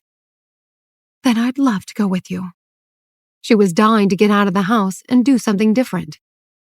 Ever since she had met the Davises and moved to New York, she had wanted to experience everything the city had to offer. Having grown up in a small, remote village, she had always felt like an outcast in the city. She realized the world was full of exciting things, yet she had only experienced a tiny part of it. Steve put his teacup on the table and stood up. Great. Tomorrow morning we'll play some video games, and then we'll go to my reunion in the afternoon. It's getting late. I'm heading off to bed. Something occurred to him at that moment. We should probably get you some decent clothes to wear. You need to look like a city girl. He picked up his coat and his scarf. Helga also stood up, and then she grabbed his arm. Thanks again for the bracelet. I love it. I hope you didn't spend too much money. Steve pulled her toward him and hugged her. I'm glad you like it. As for the results of your physical exam, don't worry about it. We'll find a solution. Her heart started racing as she met his gaze. He let go of her and smiled. Okay, good night. Get some sleep. She nodded and watched him leave. She stood there for a long time, looking at the bracelet on her wrist, and she started blushing again. This is the happiest I've been in a long time. What a wonderful, strange feeling it is to be cared for. She changed into her nightgown, brushed her teeth, and lay in bed thinking about Steve. She kept going over their conversation in her mind, and she pictured him putting the bracelet on her wrist. Despite the calming herbal tea she had drunk, she found it impossible to sleep. The next morning, Steve got up early, ate breakfast, and went out to buy Helga's VR headset. Carol was in the living room when he returned. She glanced up from her book. That scarf looks oddly familiar. Didn't I see Helga knitting it the other day? He turned red with embarrassment. Gran, you always read too much into things. She laughed. Guilty as charged. But I keep hoping you're going to give me a great-grandchild soon. You'd better get on it before it's too late. I won't be around forever, you know. Just then, Katie, who was visiting, entered the room. Who's giving you a great-grandchild? Does Steve have a girlfriend? Steve glared at her. That's none of your business. You're too young to be thinking about those things. She rolled her eyes at him. Whatever you say. Steve sighed and went to see Helga. He didn't notice Katie following him. She returned to the living room a minute later and whispered to Carol. He went into her bedroom. Helga lit a candle and made a fresh pot of tea when Steve arrived. They sat on the bed together and he showed her how to play Creation. Helga thought he knew a lot about video games, but he wasn't a geek like some other men his age.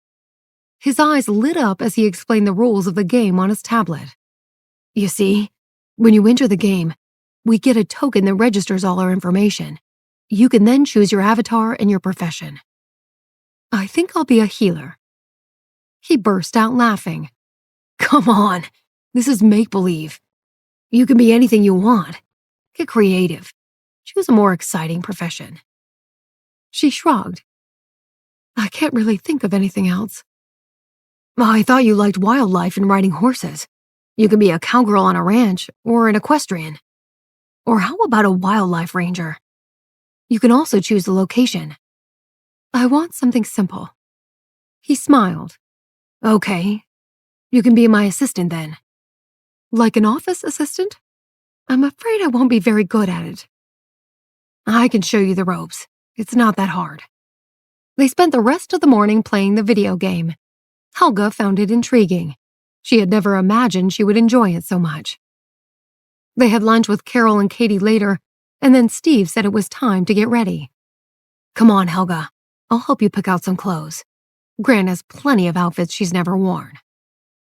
She found it odd that he wanted her to wear an old woman's clothing, but when she saw the gorgeous designer dresses and pantsuits in Carol's closet, she understood. Many of them still had price tags on. He helped her pick out a pair of pressed trousers and a matching blazer. She put them on, and they left. They arrived at the Langham Hotel at 5 o'clock sharp, and the receptionist led them to a private room at the back. They could already hear the sounds of laughter coming from inside. I guess my college friends are already here, Steve said. Helga stopped by the door and put her hand on his arm. I hope you don't mind, but I'd prefer not to drink alcohol. And please don't leave me on my own. I don't know any of these people. He smiled and took her hand. Everyone looked up and stopped talking when they entered the room. They were surprised to see Steve there with a woman. The two were holding hands, so they naturally assumed that they were a couple.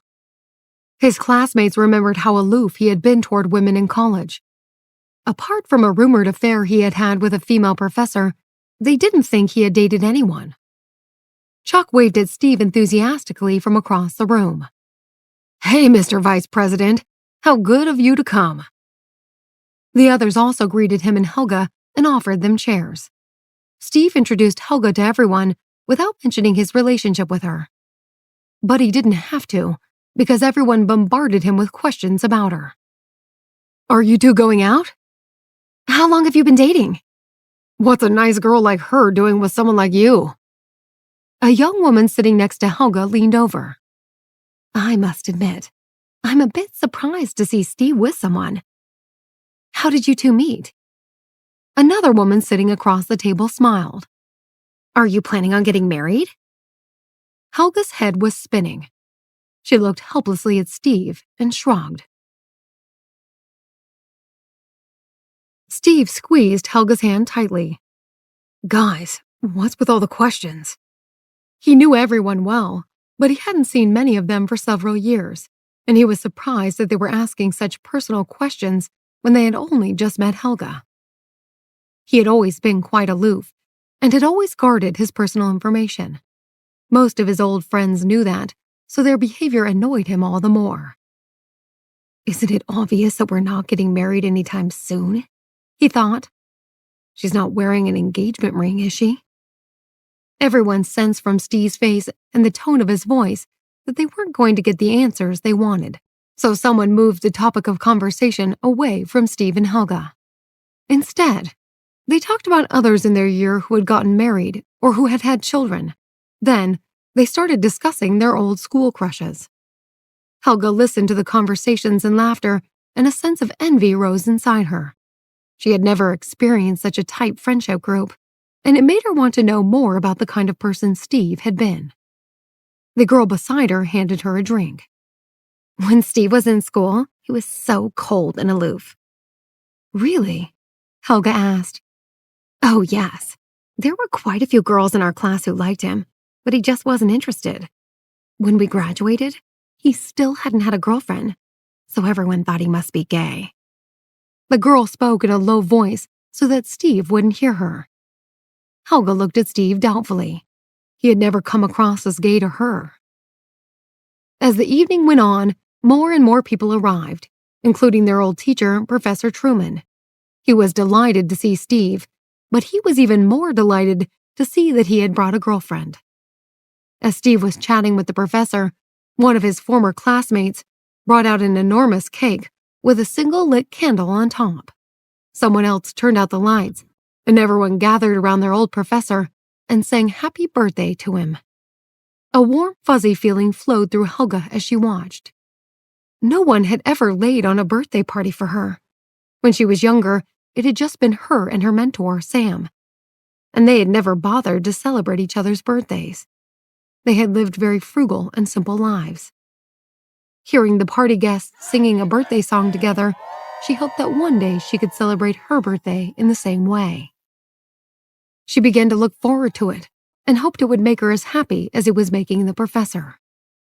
Professor Truman blew out the candle with one large puff, and everyone clapped and cheered.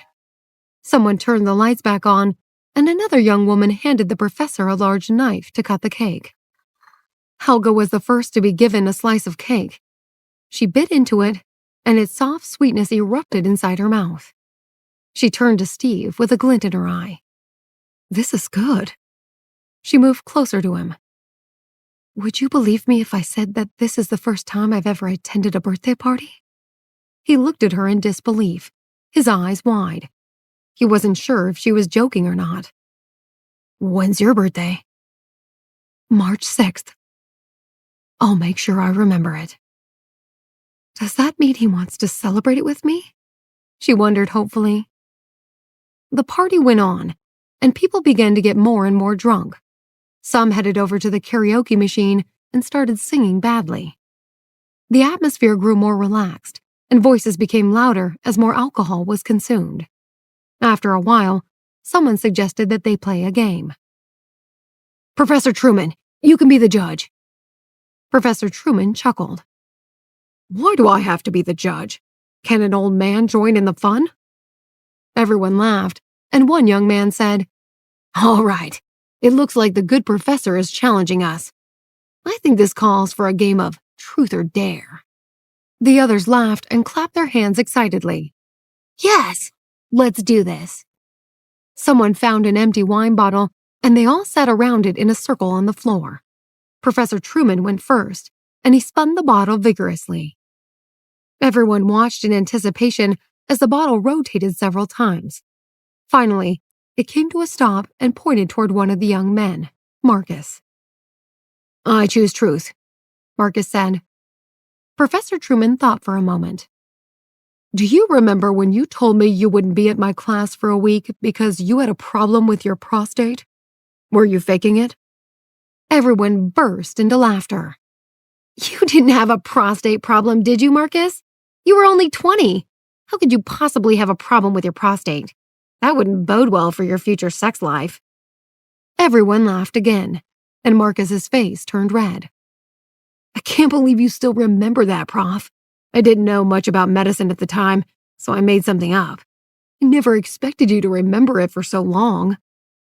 Intermediate laughter continued to fill the room as the game continued. Marcus spun the bottle, and when it stopped, it was pointing at a young woman who shuffled uncomfortably on her spot on the floor. "What's it going to be, Ava?" Marcus asked the girl. "Dare." Marcus told her to sit on the lap of one of the other boys and stay there for the duration of the next round.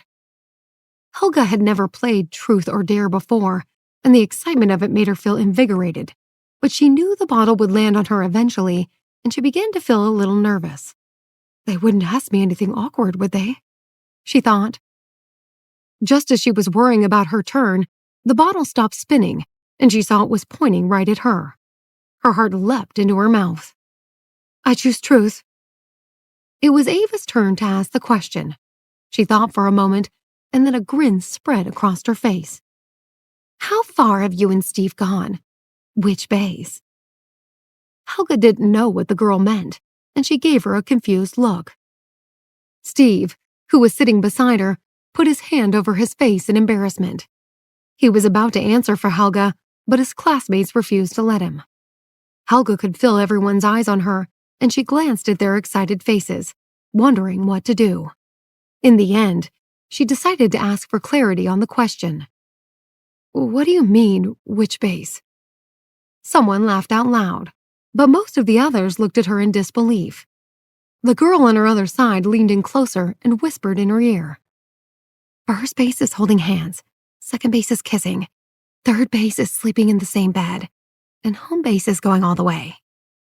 Helga nodded her understanding, and she began to feel much more relaxed. She didn't want the others to think she was totally inexperienced. I guess that would be third base. The color drained from Steve's face, and he felt all eyes on him. Come on, Steve. You can't stop at third base. Hurry up and get home base already, would ya? Once again, the room erupted with laughter, and Helga joined in. The game continued, and the man who was chosen next told Helga to ask him a question. Helga didn't know him, and she wondered what she could get away with asking. After a moment's hesitation, she bit the bullet. When was your first time? Steve turned and looked at her in disbelief. He was beginning to regret taking her to the reunion. He had already learned more about her than he was ready to know, but the night was still young, and anything could happen. A roar of appreciation went up. Good question, someone said. The young man wasn't the slightest bit embarrassed. Junior year of high school. Another roar of appreciation filled the room, and people jeered and teased the boy. Steve could hardly bring himself to look at Helga anymore, and he stared at the floor, wishing that the game would end. But the game continued for several more rounds. Helga was hit again. I choose dare this time. She didn't want to have to answer another awkward question. Everyone cheered again. Let's have an explosive one. The girl whose turn it was to choose the dare looked thoughtful for a moment, and then she glanced at Steve and nodded for everyone else to see. Okay, Helga, are you ready for this? I dare you to kiss Steve on the mouth for a full minute. Helga and Steve had never actually kissed before, and the thought of doing it in front of all those people filled Helga with horror. She looked at Steve beside her, and then looked up at all the others. What should I do? She wondered in a panic. One of the men saw an opportunity. If you refuse to kiss him, then you have to drink a full glass of white wine. Helga frowned. She had been given a choice, but neither option was very appealing at the particular moment. She looked at Steve for advice, but he was still looking at the carpet and was no use at all. She stood up and turned around to face him. Everyone stared at him with eyes full of expectation. One of Steve's classmates tried to secretly take out his phone to video what was about to happen, but Steve caught him. Drop it, he said threateningly, and the man sheepishly put the phone back in his pocket. Helga stared Steve in the eye and hesitated. She had kissed men before, but not Steve, and not in front of a room full of people. She leaned in close to his ear. I'm sorry. He felt her warm breath on his ear, and a tingling sensation shot through his body. He gazed calmly at her, but he didn't move or say a word. She had no idea what was going through his mind at that moment, and she wished he would give her some kind of hint. Only Steve knew that a feeling of numbness had spread from his ears to the tips of his toes. Helga took one more look at the faces in the circle, hoping they would give her a reprieve. But they all stared back at her in anticipation, and she knew her fate was sealed. Oh gosh, I'm going to have to do this, she thought miserably. What if Steve thinks I'm really bad? What if Steve thinks I'm really bad? It might be enough to end us, and we'll never make it to home base. With that in mind, she took a deep breath and resolved to make the most of it. She leaned forward and slowly planted her lips on Steve's. The moment they touched, she felt her heart pound in her chest and her nerves melted away. The soft touch of his lips was warm and welcoming, but also quite unexpected. The sensation felt strange but dangerous, and it made her want to escape. But the people in the room cheered loudly and egged her on. Call that a kiss? We want to see some tongue. Kiss him properly. And then everyone began to chant. Kiss him, kiss him, kiss him. Helga tried to look into Steve's eyes, but her long eyelashes got in the way, and she couldn't see him properly. She thought that his eyes were closed, but she couldn't tell if he was enjoying the experience or totally humiliated by it. I hope he doesn't hate me for this. She had never taken the initiative to kiss a man. The few men that she had kissed had always initiated it. Maybe if I had been more confident before now, I might be better at it. Her palms began to sweat and she closed her eyes. She held her breath as she kissed Steve until she could hold it no longer, and then she pulled away and filled her lungs with oxygen. One of the girls checked the time on her phone. Hey, that was only 47 seconds. You failed your mission. Alcohol penalty. Helga's heart sank. Not only had she had to kiss Steve in public, but she was also expected to drink alcohol. She couldn't hold her drink very well, and it didn't take much work to get her drunk. She recalled an unpleasant experience when she was younger. She had had a few drinks and had fallen asleep. She had woken up with a terrible headache and nausea, and she had vowed never to drink again. Marcus found a bottle of wine in an unused glass, and he filled the glass and handed it to Helga. Although she failed, she still kissed him for 3/4 of the allotted time. So I think the punishment should be 3/4 of a glass. Helga took the glass and steeled herself. She glanced at Steve, but he hadn't moved. He still gazed at the floor, as if he were in some kind of stupor. But she couldn't help noticing that his ears were a little redder than usual. She held the glass to her lips, took a deep breath, and drank it all in one go, as if her life depended on it. The fruity dryness rolled down her throat, and she grabbed a bottle of water to wash the taste away. Her turn was finally over, and the game moved on. Steve had been lucky. They had played more than a dozen rounds, and the bottle still hadn't landed on him. Someone announced that the next round would be the last, and they all waited anxiously to see who would be the one.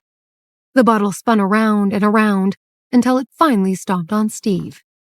He groaned at his bad luck. Truth. The girl who was to ask the question pondered for a while, and everyone waited to hear what she would ask him. She finally thought of something. What's the most romantic thing you've ever said to your girlfriend?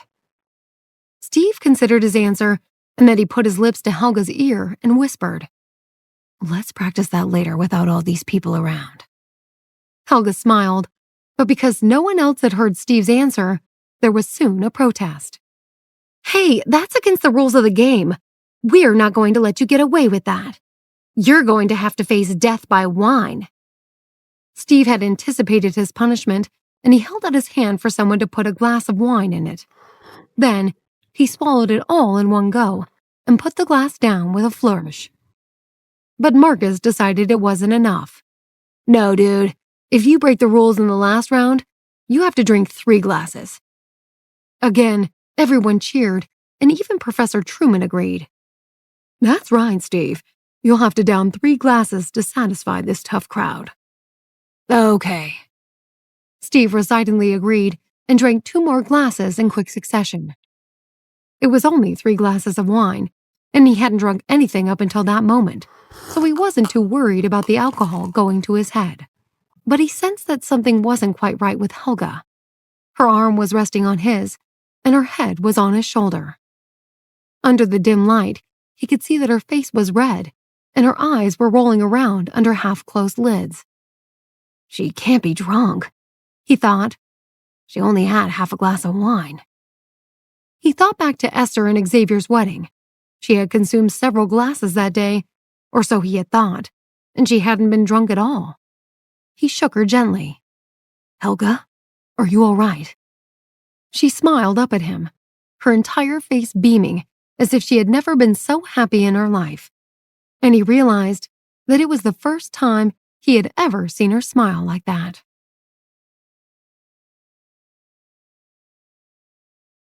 Steve was worried that Helga might be having some adverse reaction to the alcohol.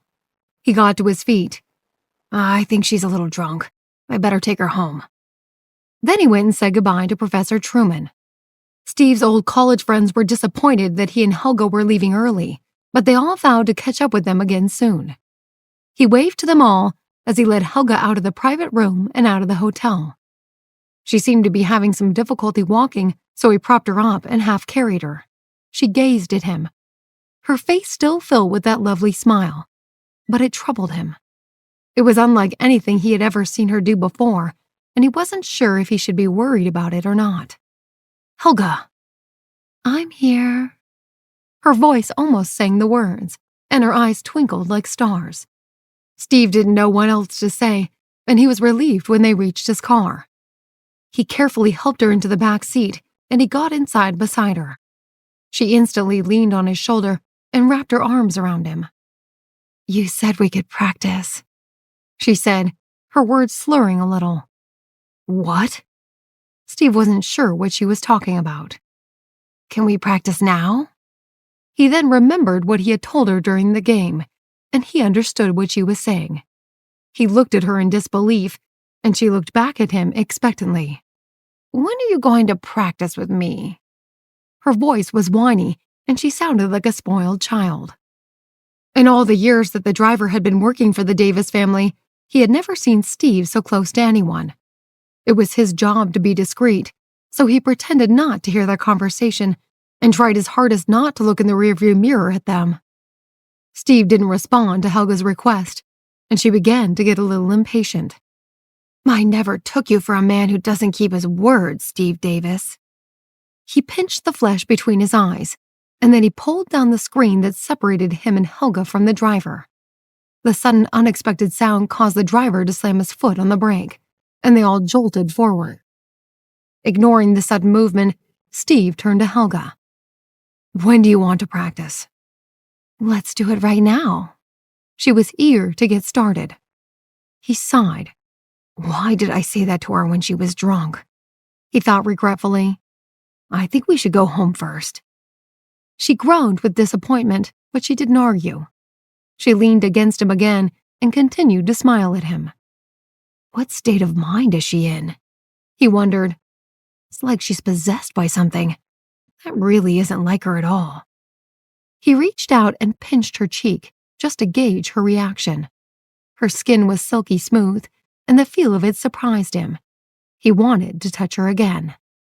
Hey! She pouted and pinched him back, somewhat harder than his pinch had been. He pinched her again, and the two of them almost got into a fight until the car came to a standstill. Steve looked out the window and saw they had arrived back at the Davis mansion. Without a word, he got out of the car and went around to Helga's side to help her out. She didn't seem to be able to move, and she continued to sit there with a disconcerting grin on her face. Steve was incapable of describing his feelings at that moment. He simply sighed, leaned into the car, and dragged her out. Helga wrapped her arms around his neck and let him pull her out of the car. Are we home? The three words almost blended into one. Yes, we're home. So now we can practice. She might have been drunk, but she was still able to think logically. Steve ignored her comment and carried her into the courtyard. He opened the front door and placed her on the ground. Can you stand on your own? She nodded in an exaggerated manner. When can we practice? The lights in the house were bright, and they reflected her watery red eyes. She pouted her lips, inviting him to kiss them. He stared at them and found he couldn't take his eyes off them. Something about the way they parted slightly drew him in, and before he knew what was happening, he had put his hands on either side of her face and was gazing into her eyes. You really want to practice now? She nodded without hesitation. Right now. And with that, he lowered his head and kissed her fully on the lips. Earlier at the party, when she had been dared to kiss him in front of everyone, he hadn't known what to expect. So when she had placed her hands on his chest, it made him tense up all over. But in the privacy of his home, there was no one around to watch, and he relaxed. All the way home in the car, he hadn't wanted to take advantage of the fact that she was drunk, and so he had kept his distance. But her persistent demand to practice was enough to lead him to believe that she was coherent enough to know what she was doing. It had been a while since Steve had kissed a woman, and he was a little rusty at first, but he soon felt the tension in his body melt away. He gently pressed forward, and she took a couple of steps back until her body was up against the wall. For several minutes, he lost himself in the warm softness of her mouth, and she responded with equal warmth. He pried open her lips, and his tongue met hers. He felt the frenzied brush of her breath against his cheeks. He opened his eyes briefly and saw that hers were wide open. He placed his hand over them and gently drew her eyelids down. With her eyes closed, Helga relaxed a little more and began to inwardly appreciate the experience. Steve felt her tension ease away, and he held her tightly. She responded by wrapping her arms around his neck. They were in the throes of their passion and didn't hear when the front door opened and Steve's grandmother came out. Carol burst through the door and stopped in her tracks when she saw her grandson and Helga in a passionate embrace.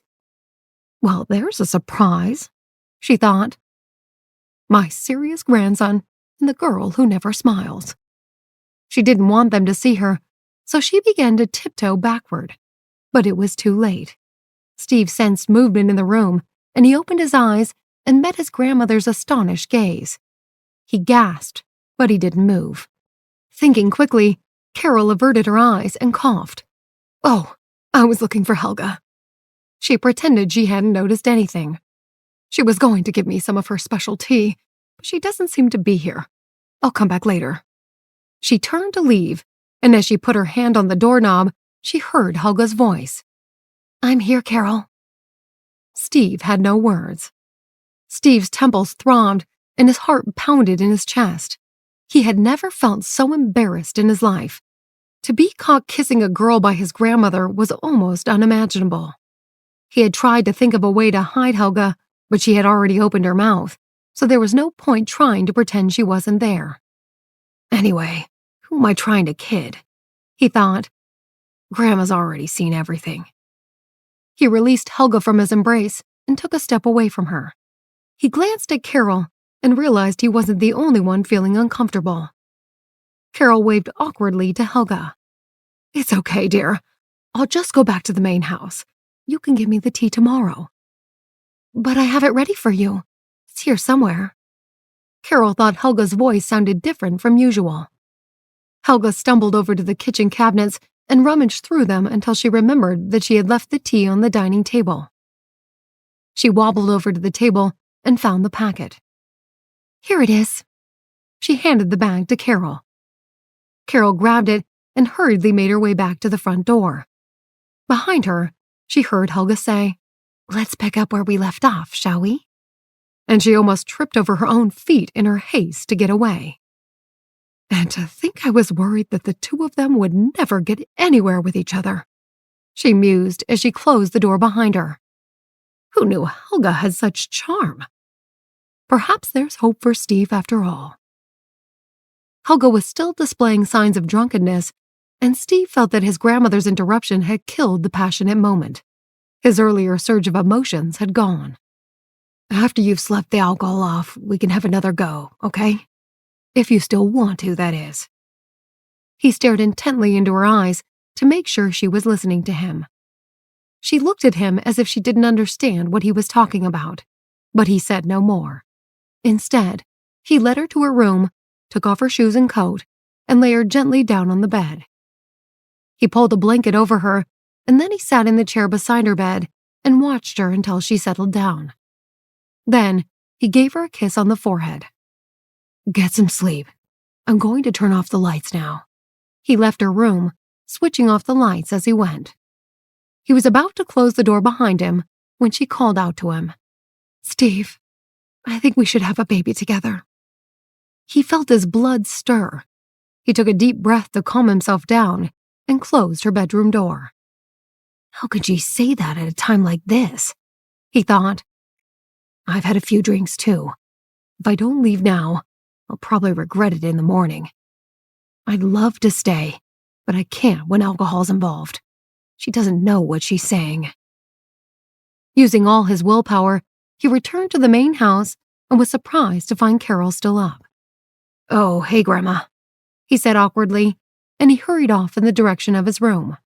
But he wasn't quick enough, and Carol caught up with him. You are being responsible, aren't you? It might be time to settle down, you know. He snorted and hoped his grandmother hadn't heard. Make sure she doesn't get pregnant. We can't have any babies before you're married. Steve went upstairs to his room and pretended he hadn't heard a word his grandmother had said. The following morning, Steve left early to attend a meeting. Helga woke up mid-morning and felt a throbbing pain in her head. She remembered that she had drunk some wine the night before, so she tentatively got out of bed and fixed herself a hangover juice. Soon, she began to feel much better. She did a few hours' work, and then she watched some TV with Carol. She couldn't help thinking that Carol was behaving a little strangely, and she couldn't figure out why. Every now and then, Carol would ask how she and Steve were doing and whether he had said anything about marriage. Helga wasn't sure how to respond. She liked Steve, but neither of them had any plans to get married. After lunch, she was eager to leave the main house before Carol asked her any more questions. She figured that something must have happened the previous night, but she had absolutely no recollection of what it might have been. When she was back in her room, she tried desperately to remember something. After a while, bits started to come back to her. There had been a kiss. She kissed him, and his lips had felt soft and warm. She had felt his heartbeat under the palm of her hand. As the details of the night before emerged, a smile formed on her face, and her heart beat faster. Helga was in her mid-20s, and for the first time in her life, she realized that she was in love. She giggled to herself and felt like a teenage girl. She couldn't get the image of her kissing Steve out of her mind. She tried to work, but she kept getting distracted by her thoughts. From time to time, she fondled the bracelet that he had given her, and she wondered if he was thinking of her too. Does he feel the same way about me? She wondered. He rejected me so completely before. What if he doesn't like me at all? She recalled the time they had spent in the mountains when Carol had been recuperating. He had found the sachet she had left and confronted her about it. He had told her that he liked someone else and not her. As the memory filled her brain, she felt as if she had lost him, even though he had never been hers in the first place. She had always been so confident when it came to medical issues, but she was beginning to see that problems of the heart were a different matter altogether. Her fainting problem still hadn't been resolved, and she didn't know how much longer she might have to live. The thought of never finding true love before her life ended filled her with dread and fear. And no one would know because I'm so bad at showing my feelings, she thought worriedly. It was late in the evening by the time Steve returned home from work. Just like Helga, he hadn't been able to stop thinking about their kiss all day. But I don't even know if she has any memory of it, he thought. What would she do if I tried to kiss her again?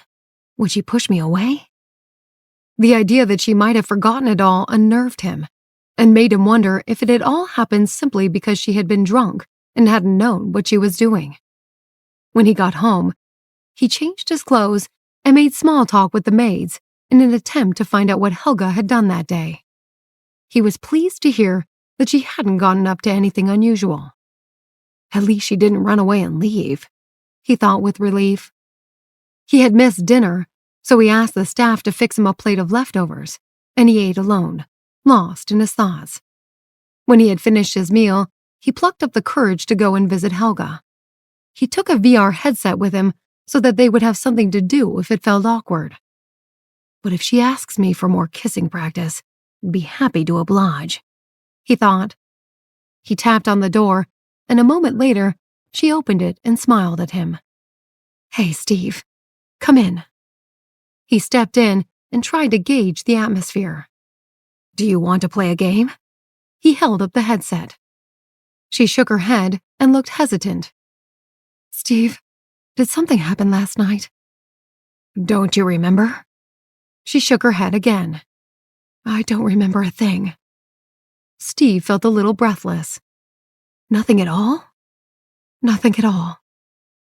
He took a step forward and closed the gap between them. He gazed into her eyes and looked for a hidden message in hers. How many times have you been drunk, Helga? She knew the answer to that without having to think about it. When I was younger, I drank some wine that Sam had made. It was really strong and I got quite drunk. And then there was last night. So the answer to your question, twice. Steve grinned. Then can I suggest that you don't ever touch alcohol again? Especially with me around. Helga didn't know what had happened. Steve saw the worried look on her face, and his heart softened. He put down the VR headset. I think the night market is on tonight. Do you want to go and check it out? Sure. She wondered if he would ever tell her what they had done. Is he going to make me pry it out of him? Go and put some warm clothes on. It's freezing outside. Helga did as she was told and put on her warmest clothes. She went downstairs wearing a pair of snow boots, a woolen hat, thick wool gloves, and a long puffer jacket that she had zipped up to her chin. Steve thought she looked like a dumpling, and he laughed out loud. I've never seen you behave so obediently in my life before. She chuckled and handed him a scarf, which he wrapped around his neck. Then they stepped outside into the frosty air. Is it just the two of us? She asked. Steve cast her a sidelong glance. Who else were you expecting? She shrugged, and they walked out to the car. He took her hand in his, and she felt a sweet tingling sensation inside. The winter wind blew the tassels on his scarf into her face. She looked down to get away from them and saw their intertwined gloved hands. A faint smile formed on her lips. I guess there's the answer to my question, she thought happily. I think he does like me after all. They arrived at the car, and Steve held the door open for Helga to get in first. Once they were both inside, he took her hand again and then placed it in his lap. Looking at their interlocked hands, she wanted to say something, but she couldn't bring herself to say it. Eventually, she steeled herself and asked, Steve, did we? But before she could finish, he tightened his grip on her hand. What do you think happened? He could guess what she had been about to say, but he wanted to keep her guessing for a little longer. She shook her head. I really don't know. Anything could have happened. He shuffled a little closer to her and kissed her on the cheek. What about now? I still have no idea. You're funny, he chuckled. She really doesn't know. Latham and Ashley's wedding day was fast approaching. Most of the guests flew out to Hawaii 2 days before so that they could get a little bit of warm sunshine before the wedding. Nancy waited for Jacob to get back from his winter vacation, and then they flew to Hawaii together. Her pregnancy had become very obvious. With 3 babies inside her, she had been having difficulty controlling her weight, and she seemed to be getting bigger by the day. As the wedding guests stepped off the plane, the warm air hit their faces, and it wasn't long before they all changed into summer clothes and were soaking up the sun. Nancy and Esther sat side by side at the hotel's pool and laughed at their swollen bellies. Ashley had chosen Rose, Helga, Hannah, Mavis, and Steve's young niece, Katie, as her bridesmaids. Katie had been doing very well at school, and after the wedding, she was due to participate in an overseas exchange, which she was very excited about. It had been a long time since Katie had seen Emma, who was there with Peter, and she was eager to tell her how much she had grown. I'm 5 feet and 5 inches tall now, she said proudly. Emma congratulated her, and then she went to talk to someone else. Katie knew that Peter worked quite closely with Emma, and she had met him before, so she had no problem directing her next question at him. Peter, can you please ask Emma to give me a robot? I asked her before, but I still haven't gotten one. Peter chuckled. Has she still not made you one? She's been pretty busy lately with that new girlfriend of hers, so I guess she hasn't had the time. How about I make one for you when we get back to New York?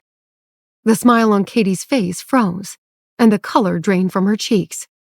Trying to pretend that nothing was amiss, she smiled at Peter. Oh, does Emma have a girlfriend? I didn't know. Yeah, I think so. Peter wished he hadn't mentioned it. He had forgotten about Katie's crush on Emma. I've seen her with a woman a few times now. He knew more, but he didn't want to hurt Katie any more than he already had. Katie's heart sank. She wanted to know more, but she didn't think her heart would be able to take it. So she changed the subject. What about you, Peter? Do you have a girlfriend? Of course. How could a guy as handsome as me stay single? He laughed, hoping it would take her mind off Emma for a moment. She smiled, but it was a superficial one. Just then, Dorian joined them. Hello there, you two. What are you chatting about? It's a secret, Katie replied. Dorian pretended to be disgruntled, and he put his hands on his hips with a humph. He didn't really mind. Katie was young and bound to have secrets, but he liked to tease her sometimes.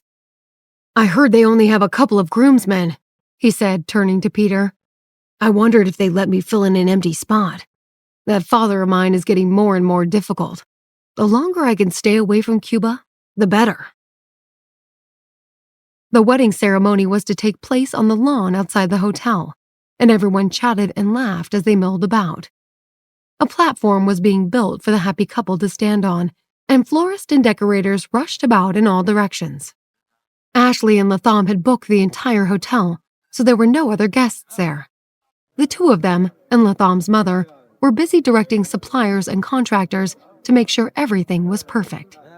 Most of the flowers had been flown in from the mainland, and the head florist had organized a few people to help entwine them around the arch. Seeing her guests come to see what was going on, Ashley put down the balloons she had inflated and went over to greet everyone. "Brock should be here tonight or early tomorrow," Jonathan explained. "He was supposed to be on my flight, but something came up, so he had to change his flight." Since his company had been declared bankrupt, Brock had gotten a taste of what it was like to go from the giddy heights of success to the pits of hell almost overnight. But recently, he had started to climb back out, and his company's popularity was on the rise again. At one point, he had thought that life couldn't get any lower, especially when all his business partners and clients had abandoned him. Some of them had watched the show with their arms crossed, while others had knocked him even lower to the ground. But the one thing he had learned from the experience was that life was precious, and he had vowed to never again take it for granted. His father had watched Gateway Industries get back on its feet, and he was furious.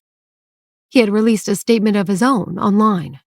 "Due to personal reasons, from this day forward, all of Brock Porter's responsibilities in the Obsidian Industries Group will be terminated permanently. In addition, the Porter family has released him from all claims of inheritance regarding the family fortune." Brock had been completely disowned by his father, but it didn't bother him because he had already made a public post cutting himself off from Lewis. Once again, a heated online discussion broke out in response to the news release. Some people said that Brock didn't care about his family and deserved it, while others said that Lewis had been too hard on him and it was cruel to disinherit his own son. Someone started the rumor that Lewis had fathered an illegitimate child when he was younger, but that the child had been well looked after financially. They speculated that he would be the one to inherit Lewis's fortune. But Brock didn't let any of the rumors, or truth for that matter, get to him. He had completely gotten rid of his family, and it felt as if a great burden had been lifted from his shoulders. Gateway Industries was getting back on track, and there was a lot of work that he needed to do personally. But for the first time in a long time, the future looked bright. He had lost a few pounds recently, and the dark circles around his eyes had begun to fade. He was feeling good about life. Brock tied up a few loose ends at the office, and then he got on his rescheduled flight to Hawaii. Getting off the airplane at the other end, he collected his baggage and headed outside into the warm sunshine. He was about to hop into a cab when his phone rang. What the caller said left Brock speechless. Austin had told Brock that the investment in his company had come from Clive Roberts. He had said that Clive had read their business plan and had become interested in investing. The funds had saved Gateway Industries from bankruptcy. "I was quite surprised when I heard that you had business dealings with Clive," the man on the other end of the phone said to Brock. "Jonathan, Clive and I are old friends. We met up recently for a few drinks to catch up, and Jonathan mentioned your company."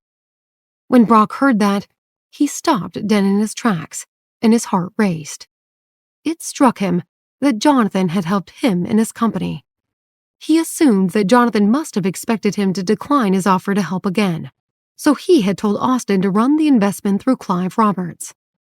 The more he thought about it, the more sense it made. At this stage, his company had been in a mess. No sane business person would have wanted to put their money into a disaster like that. The crisis with his family had damaged his company's reputation and its potential. The canceled engagement with Lindsay had only made matters worse. He thought the business world would perceive him as impulsive and fickle. He hadn't been in a good frame of mind when Austin told him about the investment, but he had desperately needed the money. It seemed as if something had happened right under his nose, and he hadn't noticed it. The truth was that Jonathan had asked Brock if he needed help, but he had rejected the offer, and Jonathan hadn't insisted any further. Jonathan's change of mind puzzled him until he remembered that he had seen Hannah, and the very next day, Austin had told him the news about Clive's investment. He suddenly realized that Hannah had asked Jonathan to help him. He shook his head in disbelief. He had caused her so much pain, and yet she had gone out of her way to help him. Brock needed to talk to her urgently. It took a while for Brock to get from the airport to the hotel in Hawaii, and it was nightfall by the time he finally arrived. He grabbed his luggage from the trunk and hurried to the reception desk to check in. The hotel stood in the middle of an expansive property. Tall trees and a colorful border of flowers surrounded a beautiful lake. Everyone else had arrived in the morning and had enjoyed a light lunch before going to the lake to float around in quaint little boats. Helga sat beside Hannah and took her pulse. She kept quiet as she counted Hannah's heartbeat, and then looked at her in surprise. "There's a definite improvement. It's much better than I expected." Hannah gasped with disbelief. "That's good news. I'll continue taking the medication. Do you think there's hope for a full recovery?" Helga looked at her pensively. "I had originally estimated a 10 to 20% chance of recovery, but it might be as high as 25% now." The glimmer of hope in Hannah's heart faded. Helga smiled kindly. "Don't worry. It takes time for the medication to make a significant difference.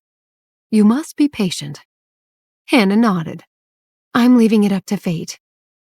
She told herself that it didn't matter since she didn't plan on getting married anyway. Everyone was tired after the long car trip and lunch, and while they floated on the lake, the two expectant mothers soon fell fast asleep.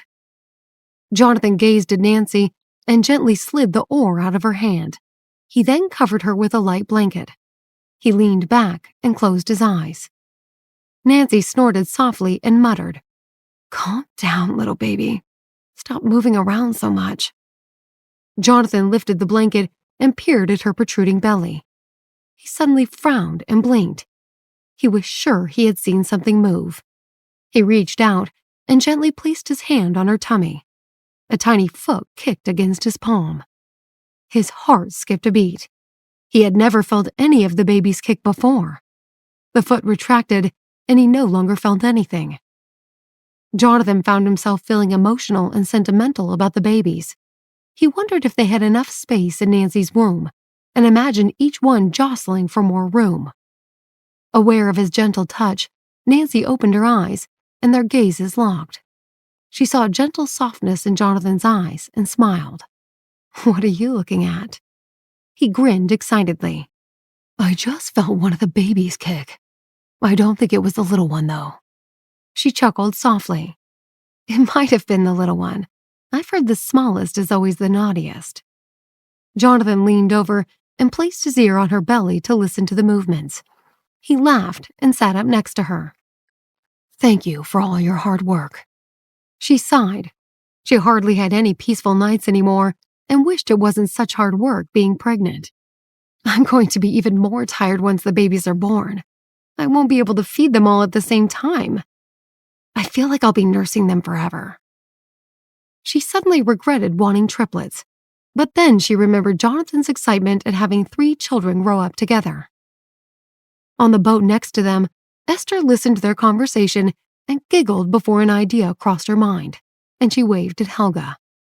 "Hey, Helga, can you do a quick checkup on me?" Hannah, Helga, and Steve were sharing a boat. When they heard Esther calling, Helga quickly grabbed the oar and started to row.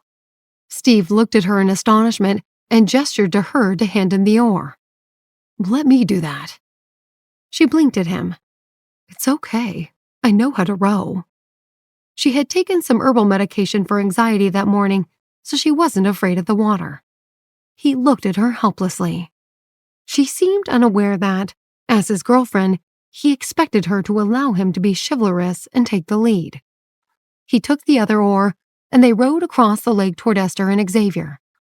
Steve stretched his oar across to Xavier so that their boats floated parallel. Helga leaned over and placed her hand on Esther's stomach. She quietly moved her hand around Esther's belly for a few minutes before she let go. Okay, I think I know. Esther's eyes lit up. Are we going to have two princesses? Xavier didn't say anything, but looked at Helga with anticipation.